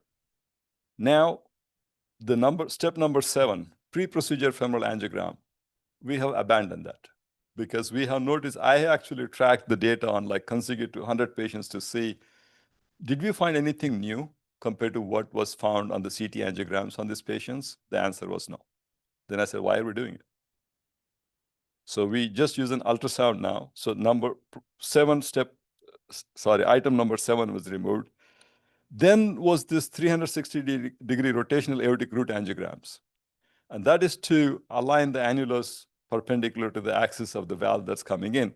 And again, I looked at consecutive 50 patients, that the angle that comes up from the Edwards, since we only use the SAPIEN valve, Edwards, they use a program called Mencio.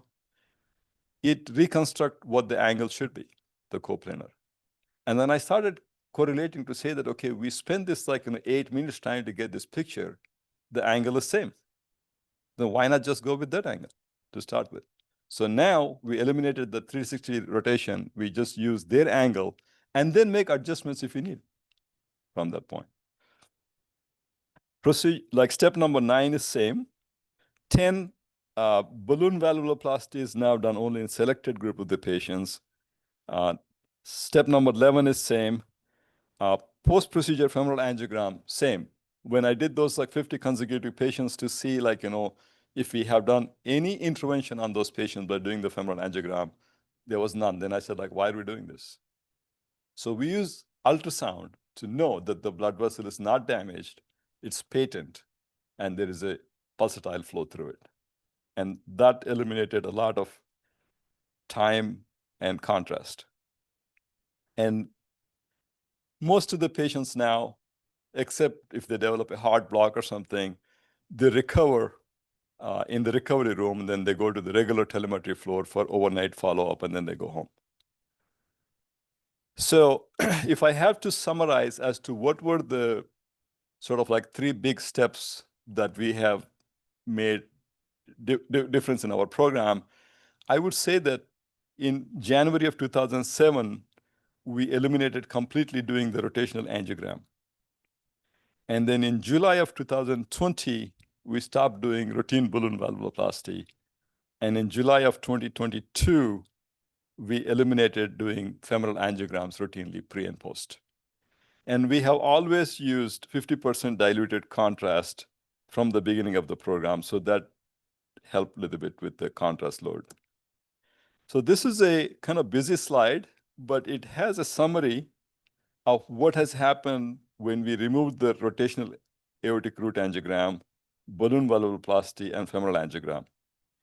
And I'd like to just say that, like, we focused on 3 important things. One is duration of the procedure, how much contrast volume did we use, and how much of the fluoroscopy time for each procedure.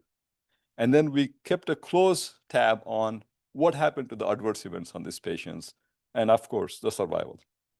So this is what happened to the procedure duration. As you could see, like with each step, like eliminating the rotational angiogram, balloon valvuloplasty, femoral angiogram, the procedure duration has decreased from roughly about like 100 minutes down to like 1 hour now. So 40 minutes were shaved off. Similarly, the contrast volume, if you look at in the beginning, we used to use somewhere close to about 90 cc of the contrast. Now that contrast volume is down to 40 cc. Fluoroscopy time, similarly, somewhere close to 19 minutes it used to be. Now we are down to 8 minutes. So this is a summary slide of what was the initial cohort when we started doing this transfemoral TAVRs versus what's happening right now. So procedure duration, as I mentioned, about close to like 100 minutes down to like 60 now. Contrast volume from 92 to 40, fluoro time 18 to 8. Adverse events, this is important to know, like, did we have more complications related to the axis because we're not doing the femoral angiogram and so on and so forth? Actually, no. The total adverse events in the initial cohort was 25.6%, aggregate everything, the bundle branch blocks, the heart blocks, the strokes, and everything else. Now it's down to 5.5. And the same thing with survival, like, there is no difference. So everything like went very well. So the key message that I like to say is that, we should always keep thinking about how to make things efficient. As a couple of the slides that Eddie has shown, for single vessel PCI, if I remember, the number was 40 minutes to 80 minutes. Like, why? So what is it that people who are using 40 minutes are doing that people who are taking 80 minutes are not doing? We need to learn that. I mean, I would request those who are doing that to come and share with us as to, like, what your protocol is, like, what your complication rate is, what are the patient outcomes are, Same thing with the cabbage, procedures that we have seen from 4 hours, 25 minutes, all the way up to 7 hours. So we definitely need to, keep thinking how to make these procedures more efficient while keeping patient safety in the mind, always. There is also a literature out there talks about the minimalist TAVR, and I look to carefully see, like, what is it that these minimalist TAVR programs are doing different? And it's a step in the right direction, but it's not very comprehensive. They just take patients from the operating room to the cath lab, and then they eliminate a couple of other steps. But I looked to see what is the contrast volume change from what they were doing before to the minimalist, and what is the duration of the procedure. Not much of a big change. So we have to go beyond the minimalist approach in this one. And efficiency can be improved while maintaining patient safety. So I just wanted to make sure that I would, not only just have this data to ourselves. So we wrote this paper and published in Structural Heart. And it received quite a bit of, coverage, because there is another big intervention cardiology group that's spearheaded from the, I think, MedStar program. So one of their individuals have read this paper. They asked me, like, can you come and talk about this paper to our group so that we can have, and it was a very lively discussion. They really questioned me, like, how do you know if you're not doing femoral angiograms, like, you're not having patients with vessel injuries and so on and so forth. So it was a good conversation. And then I also received some feedback from them, follow-up, saying that, hey, our anesthesiologists are happy not putting radial arteries anymore on our patients. So we are, doing some progress. So we're taking, like, contrast is like low now in our program, so on and so forth. So it made me feel good that, not only that we have learned something, but we shared with others where those patients are being impacted. Thank you.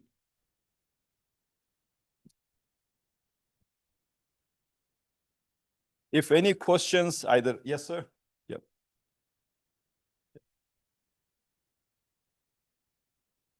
Thank you very much, Dr. Khader. I'm amazed at the work you've done both in cardiac surgery now and TAVR with efficiency. I just wish you were on. About 5 years ago, I had a house full of teenagers, 4 kids. Could have used you back then in terms of the efficiency. 2 questions and quick ones. Number one, do you notice any challenges to your times and your efficiency with the kind of expected turnover with cath lab staff? So what I have done for our team is I prepared a 1-page steps of the procedure, and I gently go over with them start of the day, just so that, like, everybody comes on board as to, like, what is to be expected.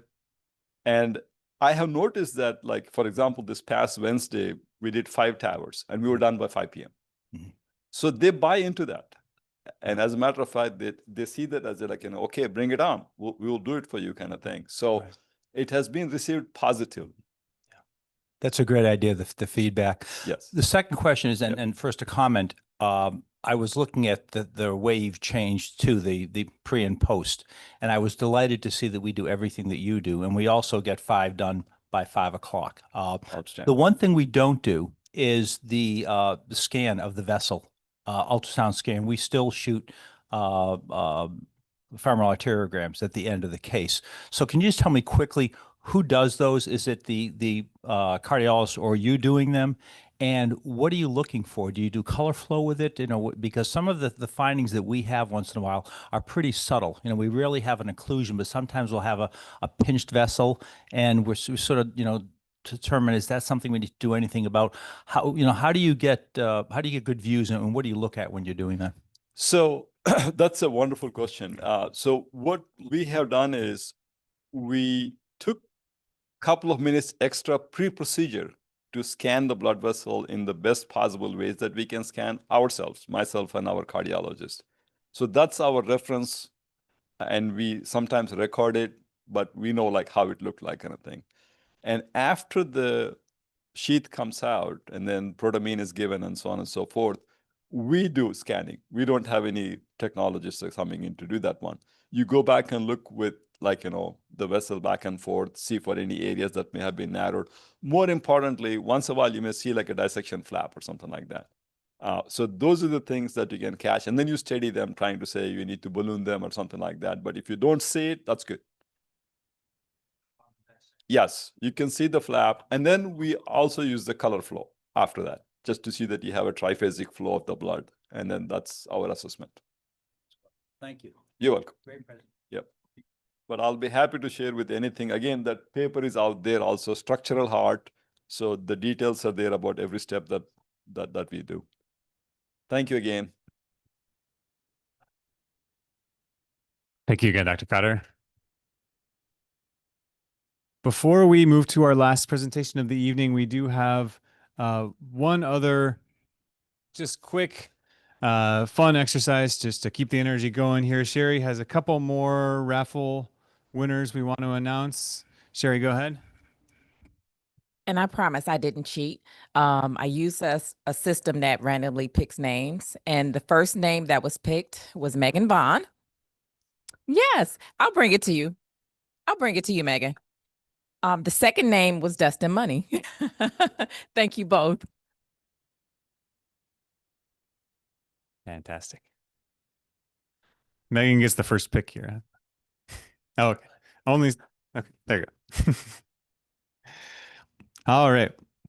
So for our final presentation of the evening, we are honored to introduce Dr. Karen Singh. Dr. Singh is a cardiothoracic anesthesiologist specializing in performing and teaching perioperative TEE, point of care cardiac ultrasound. She's passionate about improving the care of cardiac surgery at patients at UVA and is involved in ERAS and blood conservation in cardiac surgery. She also serves on the ERACS committee for the Society of Cardiovascular Anesthesiologists. And tonight, Dr. Singh will deliver our feature presentation on the implementation of a patient blood management protocol at UVA. Thank you, Dr. Singh. Thank you, Eddie. Thanks so much. Yeah, I don't miss the days for TAVR when we were putting in PA catheters on every single patient and having to put every patient under general anesthesia with critical aortic stenosis. So I'm very grateful for the advances in TAVR and the way those procedures are going. So, and now, so the goal of what we want to go over today, or what I'd like to talk about today, is our PBM program at UVA. And it's really just to share our experience over the last 4 or 5 years of what we really actually, it's been about 4 years or so of what we've been focusing on. Also going to kind of sprinkle in some of the more important main PBM guideline recommendations for cardiac surgical patients. And then focusing on the practical challenges of implementation as well. So, just to start back when we really have Jehovah's Witness patients to thank for the advances that have been made with blood conservation and what we now call patient blood management, because those patients didn't have an option to transfuse red blood cells. They tried to think of everything else that they could do to conserve blood and to increase preoperative hemoglobins before surgery. And this has led to really what we call it now patient blood management, which has been defined as a global definition as a patient-centered, systematic, evidence-based approach to improve patient outcomes by managing and preserving a patient's own blood while promoting patient safety and empowerment. So that's a bit of a mouthful, but it's really, we're trying to do what's best for the patients and but also what makes sense at our individual centers as well. So what prompted our really digging into PBM at UVA is probably these guidelines that came out in 2021, updated STS, SA-SAWM guidelines for patient blood management for cardiac surgical patients. And I was just looking through these and I was just looking at, a lot of them we were following, but then a lot of them, or some of them we weren't following. And one of them that we weren't following is we didn't have a PBM group that was multidisciplinary and that met regularly and tried to figure out what was the best thing to do for our patients. So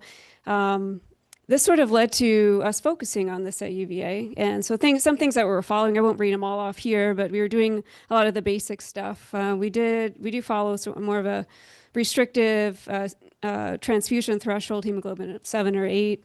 And using 4-factor PCC with extreme bleeding. We did have a pretty good system for point of care testing, coagulation testing in the operating room. We were using ROTEM at the time, and it had been for many years. But we didn't have a good system for that in the intensive care unit. And that's also a perioperative space for cardiac surgical patients. And we really didn't have any point of care coagulation testing for those patients. We weren't really using retrograde autologous priming whenever we could. We actually were rarely using it. We did not have an ANH program set up, and so that's also was kind of listed as a 2A recommendation in those guidelines, and that's something that we were thinking about. And we were not assessing for anemia preoperatively. A lot of times the patients would get labs drawn soon before surgery. nobody had even looked at them and like, oh, they're really anemic. We're probably going to have to give them blood. But we weren't doing anything proactive to try to possibly increase preoperative hemoglobin and see what the etiology was of the anemia beforehand. And again, as I said, we didn't have a multimodality PBM program with multidisciplinary team members. And so the first step was to put that together. And so I've listed here, I just put anesthesiology on top because I'm giving the talk, but it's sort of a very group team effort for everybody on here, perfusionists, cardiac surgeon. It's really important to have their buy-in and have a cardiac surgeon involved. The APPs, we have a lot of APPs that work in the clinic and that work up on the floor and with the patients. Our hematologists, both in the blood bank and on sort of on the anemia side of things, were important to work with. And then we needed someone to be looking at the data and analyzing the data for us to see how we were when we started and how we were progressing and how we were doing with our efforts. And so that was Judy Smith, whom probably many of you know, who helped us with that. So when we really sat down, and we sat down in person because this was just after the pandemic started, maybe about a year afterwards when we started doing this. So we're all wearing masks still and everything, but I just think there was such value in just getting in a room together and talking together and trying to figure out what are our real priorities here and how can we practically tackle those priorities and actually accomplish things. And so we met on a fairly regular basis, and we still are meeting, not quite as frequently as we did in the beginning, but meeting to look over all these things. And what we decided just from our initial look at everything is we wanted to definitely increase the percentage of patients that were undergoing retrograde autologous priming. We wanted to identify and treat patients who had preoperative anemia. And the ICU really would benefit from some sort of point of care coagulation testing. So we wanted to look into that. And we still had a bit of questions about this, but we wanted to go ahead and try to start an A&H program at UVA, which we hadn't had in place before. So just a brief overview of why do retrograde autologous priming. It's a pretty simple procedure. It's applicable in most patients. There's a few patients who are maybe not stable enough to undergo it right before a bypass, but you're basically just draining some of the patient's blood into the bypass circuit just prior to the initiation of bypass. And so it can limit the crystalloid priming volume, limit hemodilution. And it is a class 1 recommendation. It's shown to be safe and effective, and it decreases the risk of blood transfusion. This was just a large meta-analysis that was published in 2021, about 1,300 patients, and showed that it was associated with significantly decreased intraoperative and hospital red blood cell transfusion with no harmful effects such as AKI or stroke. And so this was communicated to all the cardiac surgeons that, what do you think about this? This is something that I think we think we should be following. And this is the evidence for that. So the communication was that sort of evidence was communicated and discussed. And we realized the reason why we probably weren't wrapping, even because most of the surgeons were completely fine with doing it, was that it's a very busy time when you're cannulating and there's a lot going on. The patient's unstable, going into arrhythmia sometimes, and that's absolutely the wrong time to say, do you want to wrap this patient? And so we took it from being mentioned at that time to having the surgeon address it during their timeout. So kind of went over everything that they normally do, but also said, well, what is the preoperative starting hematocrit? And are we going to wrap? Or are we not going to wrap? And that made all the difference, really, because if it's already discussed, you don't have to have everybody in the room right when you're trying to make that decision. And you don't have to worry about bothering the surgeon while they're cannulating to see whether or not we want to wrap or not. So over time, our wrapping percentage of patients wrapped has increased even more. And so I think for the most part, we wrap pretty much everybody we can who's stable enough now at this point. All right, so moving on to acute normovolemic hemodilution. So this is probably many of you already have a A&H program and are familiar with this, but if you're not, we basically remove 1 to 2 units of the patient's blood in the operating room prior to heparinization, replacing the volume, if needed, with crystalloids. Sometimes you don't even have to replace any volume, but if needed, replacing it a bit. And then after you come off bypass and do heparin reversal, you're basically giving that blood back to the patient. And as was listed in those guidelines as a Class 2A recommendation, a reasonable method to reduce bleeding and transfusion.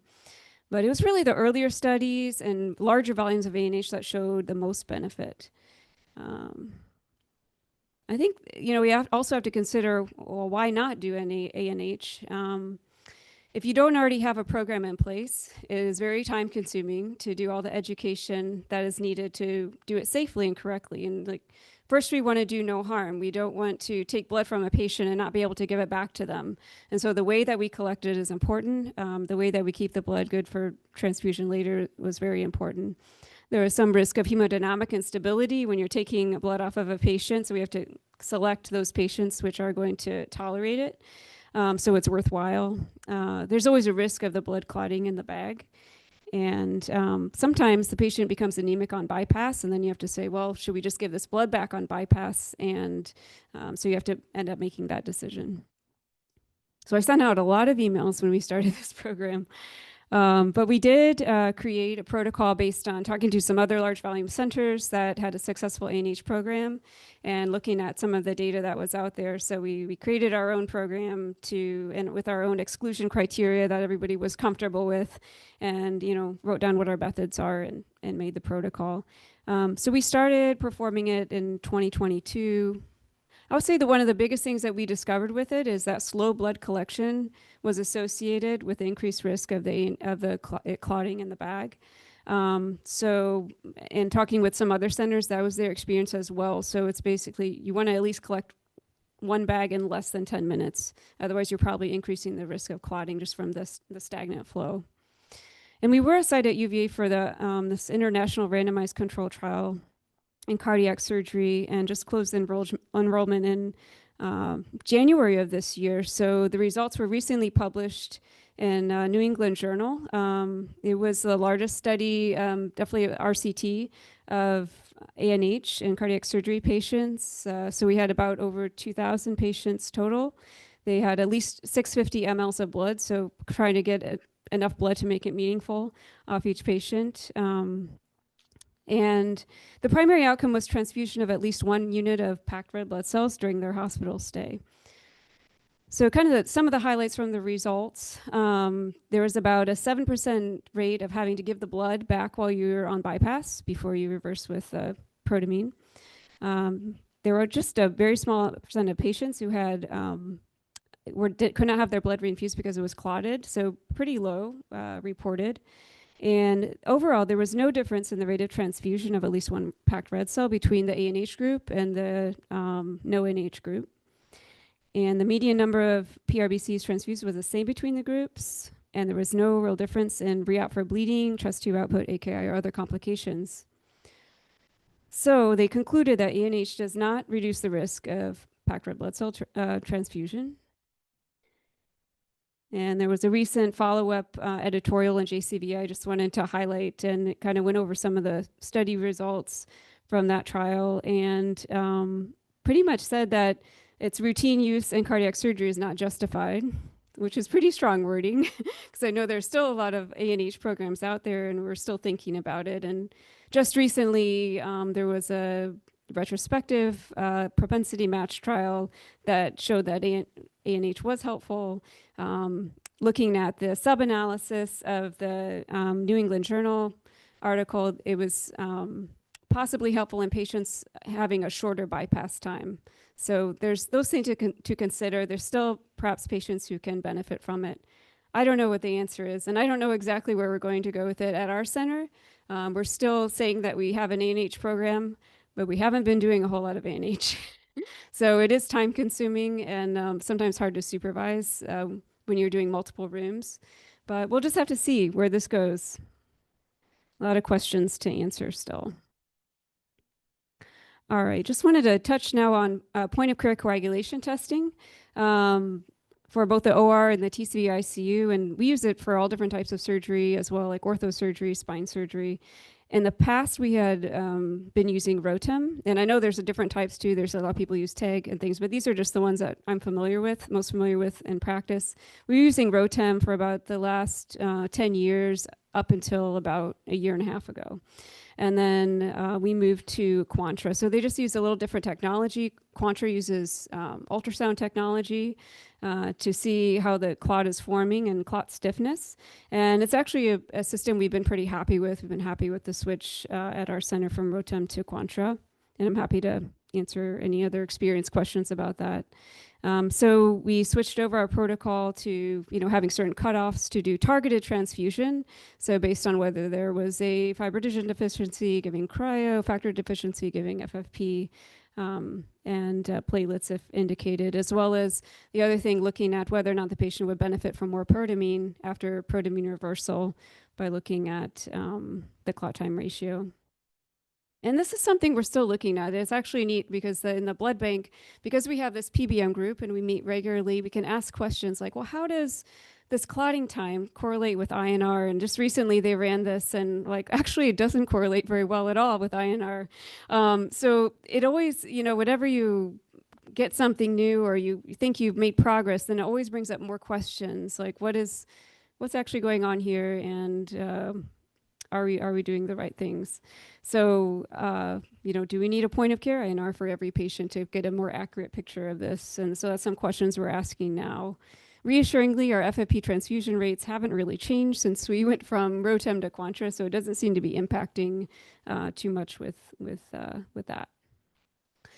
And then a little bit also about 4-factor PCC and 7A. This was a recent expert consensus document that was published looking at PBM and cardiac surgery patients and bleeding. And one of the highlights I thought was, I don't know, different centers have different ways that they do things, cultural norms, but probably 6 or 7 years ago, it was really common for us to just give recombinant factor 7A for bleeding patients. And then we're like, well, should we give PCC? What was the first line thing? And I would think 7A was more the first line thing. And then we would maybe think about PCC in patients with extreme bleeding and clotting factor deficiency. And then this is really advocating for using PCC more as first line over factor 7A. So I think we are going to be using more PCC in the future. And then also, making a move from using PCC preferentially to even FFP for a lot of patients. So I think that's where we're going there. And then also preoperative anemia was a very big thing that we were looking at. And this is just a huge mountain to climb to try to figure this out. And so I'll spend a little bit more time on this. And these are some very recent recommendations. Oh, sorry about that. And you can see them here. A couple of highlights. Trying to screen all these patients for anemia and iron deficiency as soon as surgery is contemplated. So the sooner the better, because some of this takes time, obviously, to diagnose and treat.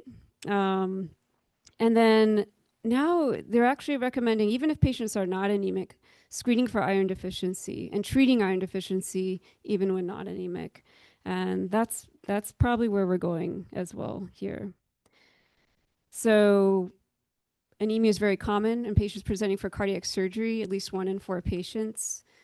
Anemic patients are much more likely to be transfused, and treating with IV iron or IV iron, then there's some other things that if they have B12 folate deficiency, that sort of thing, and EPO as well, can reduce the risk of blood transfusion. And so I think it's always helpful to look at your own data too. So that was just from a paper. But when we looked at our patients, we had about 1/3 of our patients that were anemic, which we defined as a hemoglobin of less than 13. And anemic patients, we found that were over 3 times as likely to have a packed red blood cell transfusion. And so we met with our hematologist who was focused on anemia, and she helped us come up with an algorithm that kind of followed the UVA way of doing things too, but getting the iron studies on anemic patients, if they're iron deficient, treating with IV iron. We did initially think about getting like B12 and folate on everybody, but it was so low yield that it just, from a resource utilization standpoint, we focused more on the iron deficiency.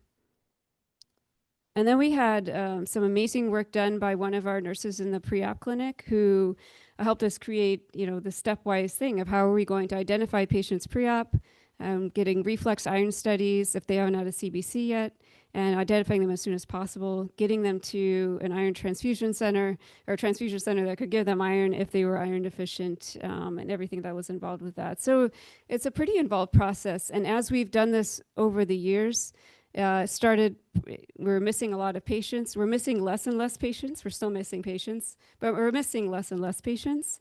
And we're getting more resources on the pre-op clinic side of things to make sure that we're not missing patients. So in 2025, we got up to like about 80% of our elective anemic patients that had iron studies, and about 60% of those received IV iron. Now, inpatients are easier to treat with IV iron because they're right there. They're in the hospital. You don't have to send them to an infusion center. But you have to identify them as iron deficient in a timely manner before surgery in order to be able to treat them. And the urgent patients are really the patients who are most anemic. They're much more likely to be anemic than patients who come in electively. And they're in the hospital for at our center, about 2 to 3 days, possibly, before having surgery. So there is a chance to intervene, test them, treat them before they have surgery, which has been shown to be helpful in decreasing blood transfusion and increasing postoperative hemoglobin, hematocrit. So we created we use Epic and to create a smart phrase on trying to get these patients tested and treated before surgery. I would say one of the biggest challenges is we relied on cardiology to do it, which they're very reliable people, but we have residents rotating on the service every month, different residents. And so what we're looking at doing now is we're having one of our hematology fellows are going to get more involved with making this more successful, and one of our newer cardiologists also spearheading this and trying to renew our efforts on the inpatient side. We're catching about 50% of patients and 50% of them we're not. So trying to do a better job on that side. So a couple of things that I think in the treatment of iron deficiency, IV iron is much more practical than oral. It's just there's not enough time for oral to really take effect, and it's poorly tolerated by patients for the most part. If you can treat them 2 or more weeks prior to surgery, that's ideal, but it's not really realistic sometimes in our world. And so there are several recent studies showing decreased blood transfusion even when the treatment is just 1 to 3 days before surgery. And again, the current recommendations are to identify all patients with iron deficiency and treat regardless of anemia status. And so that is what we've moved to on the inpatient side. So it just eliminates one step. We just get iron studies on everybody and treat them if they're iron deficient, rather than trying to get multiple tests and see if they're anemic and then see if they're iron deficient. And by then they've already had surgery. So that's what we're trying to do on the inpatient side right now. Outpatient, we'll probably get there soon. They've expanded our transfusion center, so there's more spots for patients to go to. But we're kind of moving in a stepwise fashion with that. ESAs, they have been shown to be safe in cardiac surgery. There's studies definitely showing that they are, but they're still somewhat controversial because of the black box warning about maybe increased risk of thrombosis. And there's also, according to our hematologists, we have difficulty with reimbursement for that as well. So for now, we're sticking with IV iron if indicated, and not doing ESAs unless patients are really anemic, Jehovah's Witness patients at this point. And so, quote me, popular by Voltaire, "The best is the enemy of the good." It's like something that everyone's heard before, and this is definitely true for the treatment of iron deficiency. Another thing that we do when we meet is we do the QI, like what are our blood transfusion rates, Paxil for cabbage for all comers, FFP, cryo, platelets, what are we using? And this is something that's been really helpful because sometimes you have a quarter that looks really good and then the next quarter looks really not good. And I think it's just good to keep looking and comparing to where you were previously to try to identify where there might be issues and pinpoint those. But even though sometimes it's information you don't want to see, it's helpful. All right, so just close with, there are real challenges to having a PBM program. There are centers that do an amazing job of it, They have a lot of resources, or they make do with little resources, but there's always a staffing and bandwidth and that are a limitation. Here, we don't really have an anemia coordinator or anemia clinic, even for our overall surgical population at this point. So we're sort of spearheading this in cardiac surgery. I think on OB, they are doing some work on the OB front, but for other patients who could benefit from this, like big spine cases, vascular patients, we're not doing anything at this point. And again, you can put in all the effort to try to treat the iron deficiency preoperatively, and then, the patient may come back for bleeding. They have, back to the OR after surgery for bleeding, and they end up getting 5 units of packed red blood cells, and you kind of feel discouraged by that. But, and then, it's nice to have the engagement of all the people that we talked about for the multidisciplinary team. And so, but sometimes you run into some strong opinions this way or that way, or sometimes you just have lack of engagement, and both of those can be challenging. But I think we really have been able to make some progress with just persisting and keeping on. And one thing that is beneficial is we know where we stand. We have institutional protocols and clear definitions in place. So we are trying to do our best on these measures and do what we can. If you don't know what you need, then you can ask for more resources. So if we have a good reason for needing something and we know exactly what the need is, we know what to ask for when we have a chance to ask administration for that. One of the best things about this is just open channels of communication, especially with the blood bank and say our perfusionists and our surgical team. We've been able to really, as issues arise, be like, oh, what do you think about this? Or let's look into this more. Or can we run the data on this? And it's been helpful for that. And then we use the continuous QI to inform decisions where maybe we weren't looking as closely as that before for around the blood management. And that's all I have. I want to thank a lot of people that have been really helpful. And there's a lot more people on here that have been a great help here, but it's definitely a team effort. Eve has been really involved with this as well, and really grateful for everyone's help.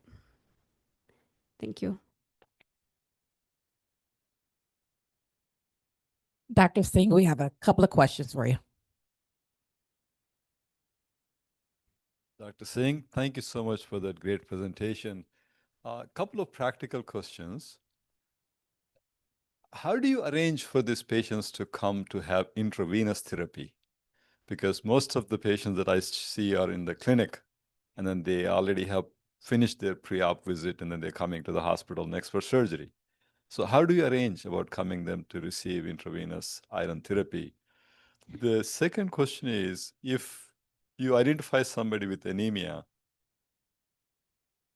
what harm in giving IV iron therapy instead of putting them through iron studies and so on and so forth? Is there any downside to it? I'm sorry, can you repeat the last part? Is there any downside to treating everybody with anemia with iron therapy? That's a good question. I'll go with the first one first, the first question. So it has been a challenge for sure, but what we've done is have the patients come to their initial clinic visit, and they get, if they haven't had a CBC that's recent already, they get a reflex CBC. So it automatically goes and does the iron studies if they're anemic. And if they've had a recent CBC and no iron studies, then the iron studies are ordered. So that was kind of the first step. And then we do have our APPs in the clinic that are looking at those results. And they were, in the past, what they had to do was they had to call the patient and say, you're iron deficient. They had to call the infusion center and tell them about it and set everything up. And so they had to give the patient all the information. One wonderful development that's happened is now the infusion center has more resources, and they are the ones calling the patient and saying, can we schedule you for IV iron? You're iron deficient, and we recommend that you have iron infusion. And I think there's about 3 centers in the area, and so they're able to, sometimes patients come from farther away, they're not able to get the IV iron beforehand, but much of the time they're able to get it beforehand. I would say downside to treating everyone with IV iron. There was a recent article that was published, and it was out of Israel, and it looked, I think, at giving IV iron to everybody, all cardiac surgery patients. And they did show decreased red blood cell transfusion and increased hemoglobin post-op. So that, that may be beneficial, but I think just from a resource utilization standpoint, it's more challenging because you would have to get all those patients to an infusion center and make that happen. But certainly in theory and in the study that they did, it did show it to be helpful. And I don't think there's a very, very small risk of an allergic reaction with the more modern IV iron formulations. It's pretty low. It's not as high as it used to be, that's for sure. That's what they tell me. So. All right. Any additional questions? First of all, I really enjoyed the presentation. That was excellent. I appreciate you bringing it to the group today. A quick comment and a quick question. First of all, I like the idea about the timeout. As a former mentor once said to me, there are saboteurs everywhere, and we try to do things as a team, and we work in the OR, and if you take your eyeball off it, they don't wrap or they don't do ANH, and we have gotten good about doing that, and we have very low transfusion rates, I think, in large part to that. So I'm not so ready to jump on the bandwagon about getting rid of ANH. I think it's very useful and it makes practical sense. So I like the idea of a timeout. I think we're going to start incorporating that. Are we going to do it? Let's remember to do both of those. And the question is, do you have any thoughts about how to deal with Jehovah's Witnesses? In particular, they come in, and my experience is many of them don't understand what to refuse or accept.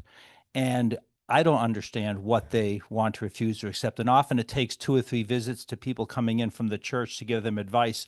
And it seems to me very haphazard that they'll say, well, yeah, I guess cell saver is okay, but ANH isn't, and make sure you don't use that heart-lung machine.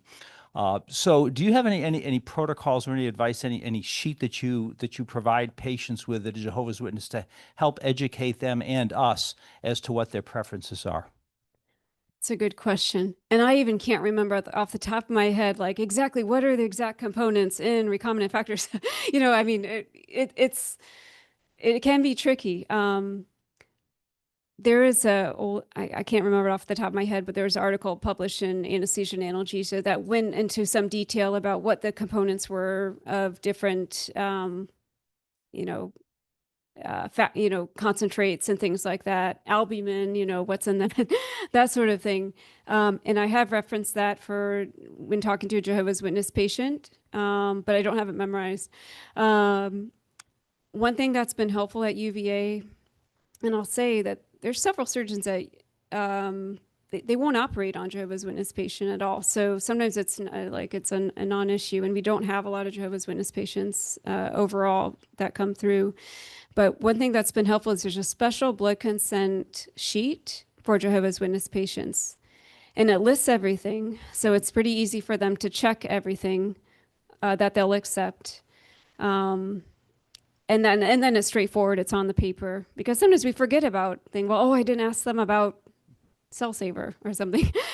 So having a special blood consent for Jehovah's Witness has really been helpful in streamlining the process, because it seems like there's a lot of variability when patients come in. Sometimes they have everything written down, exactly what they'll accept, exactly what they won't accept. And then sometimes, they're really uncertain of, what's exactly in that and can I accept it? Thank you. Thank you very much.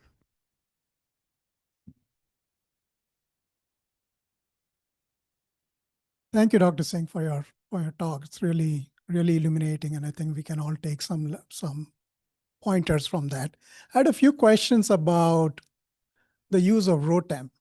What is your average? In your experience, what is your average turnaround time when you begin to notice what the factor replacements should be looking like? Is it like, because we've all grown up using TEG, and it used to be, take 40, 45 minutes, and the cardiac surgeons would lose patients, and we would just carpet bomb every patient with all kinds of component therapy, versus now that we have ROTEM, and I believe it's got a quicker turnaround time so we can actually start to be pointed as far as our factor replacements are concerned?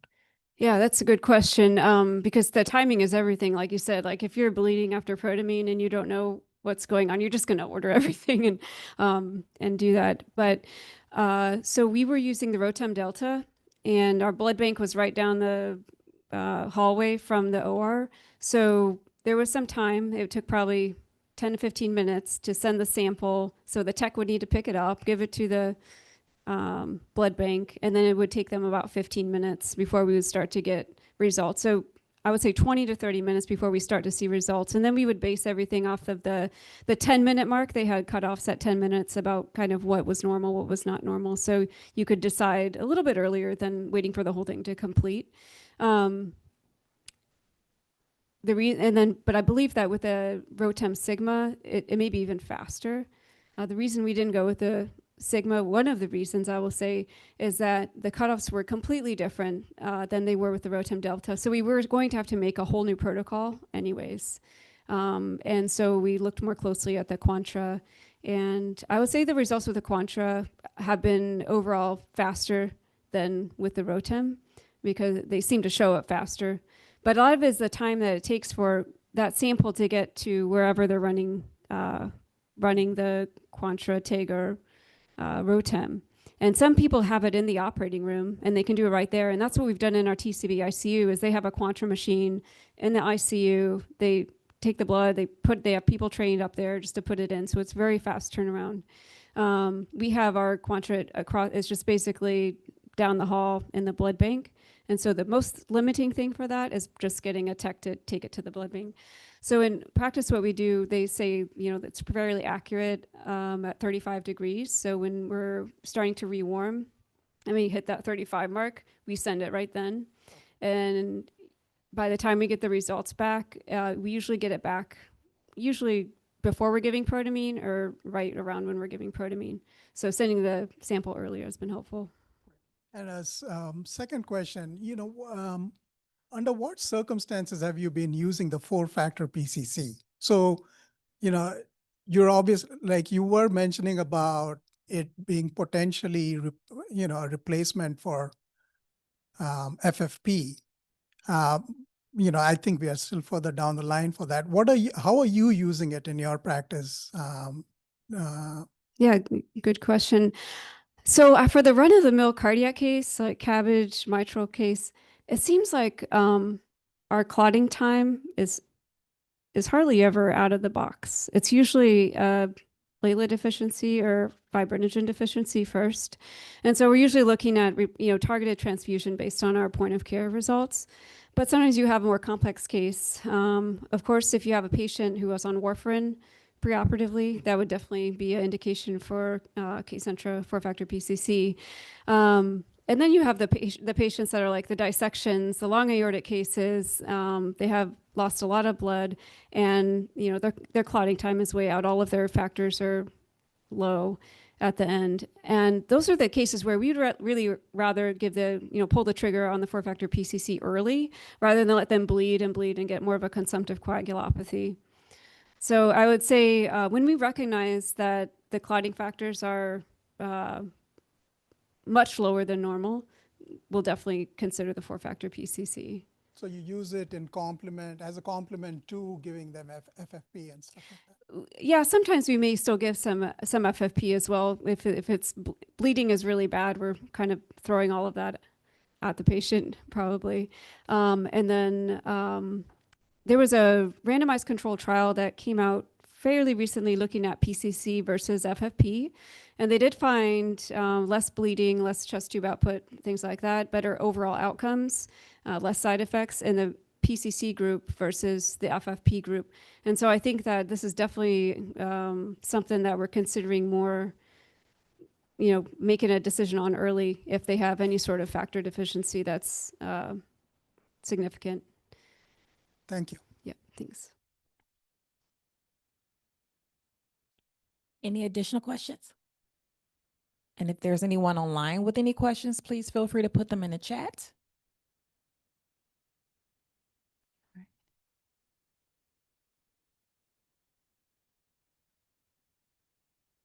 Okay, Dr. Singh, thank you so much. Thank you for answering the call. You know. Thanks. All right, everyone, that concludes our meeting for today. Just wanted to tell you all or give you a couple of different updates. Please, I know a couple of people had issues with the the CME code. Please stay on the lookout for an email from me on Monday.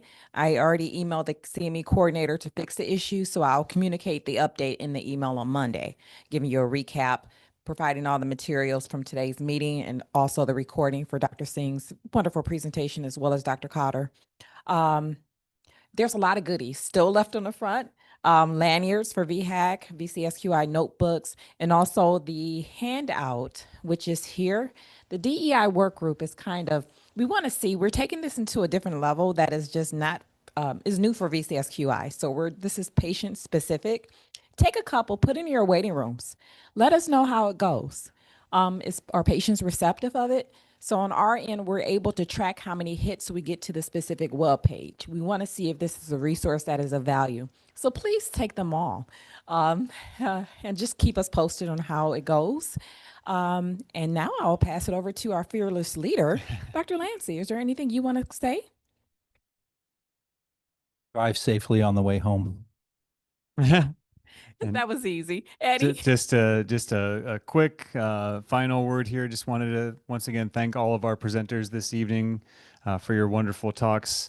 Want to thank all of you for everything you do to further the mission of improving patient care across the Commonwealth and for continuing to support VCSQI. Please drive safe. Please let us know what we can do to continue helping you all out, and just appreciate everyone for being here tonight. Thank you. And please give us feedback. In that email I send you on Monday, it'll be a lot of information, but please give us your feedback. We want to know how everything was for you. Thank you.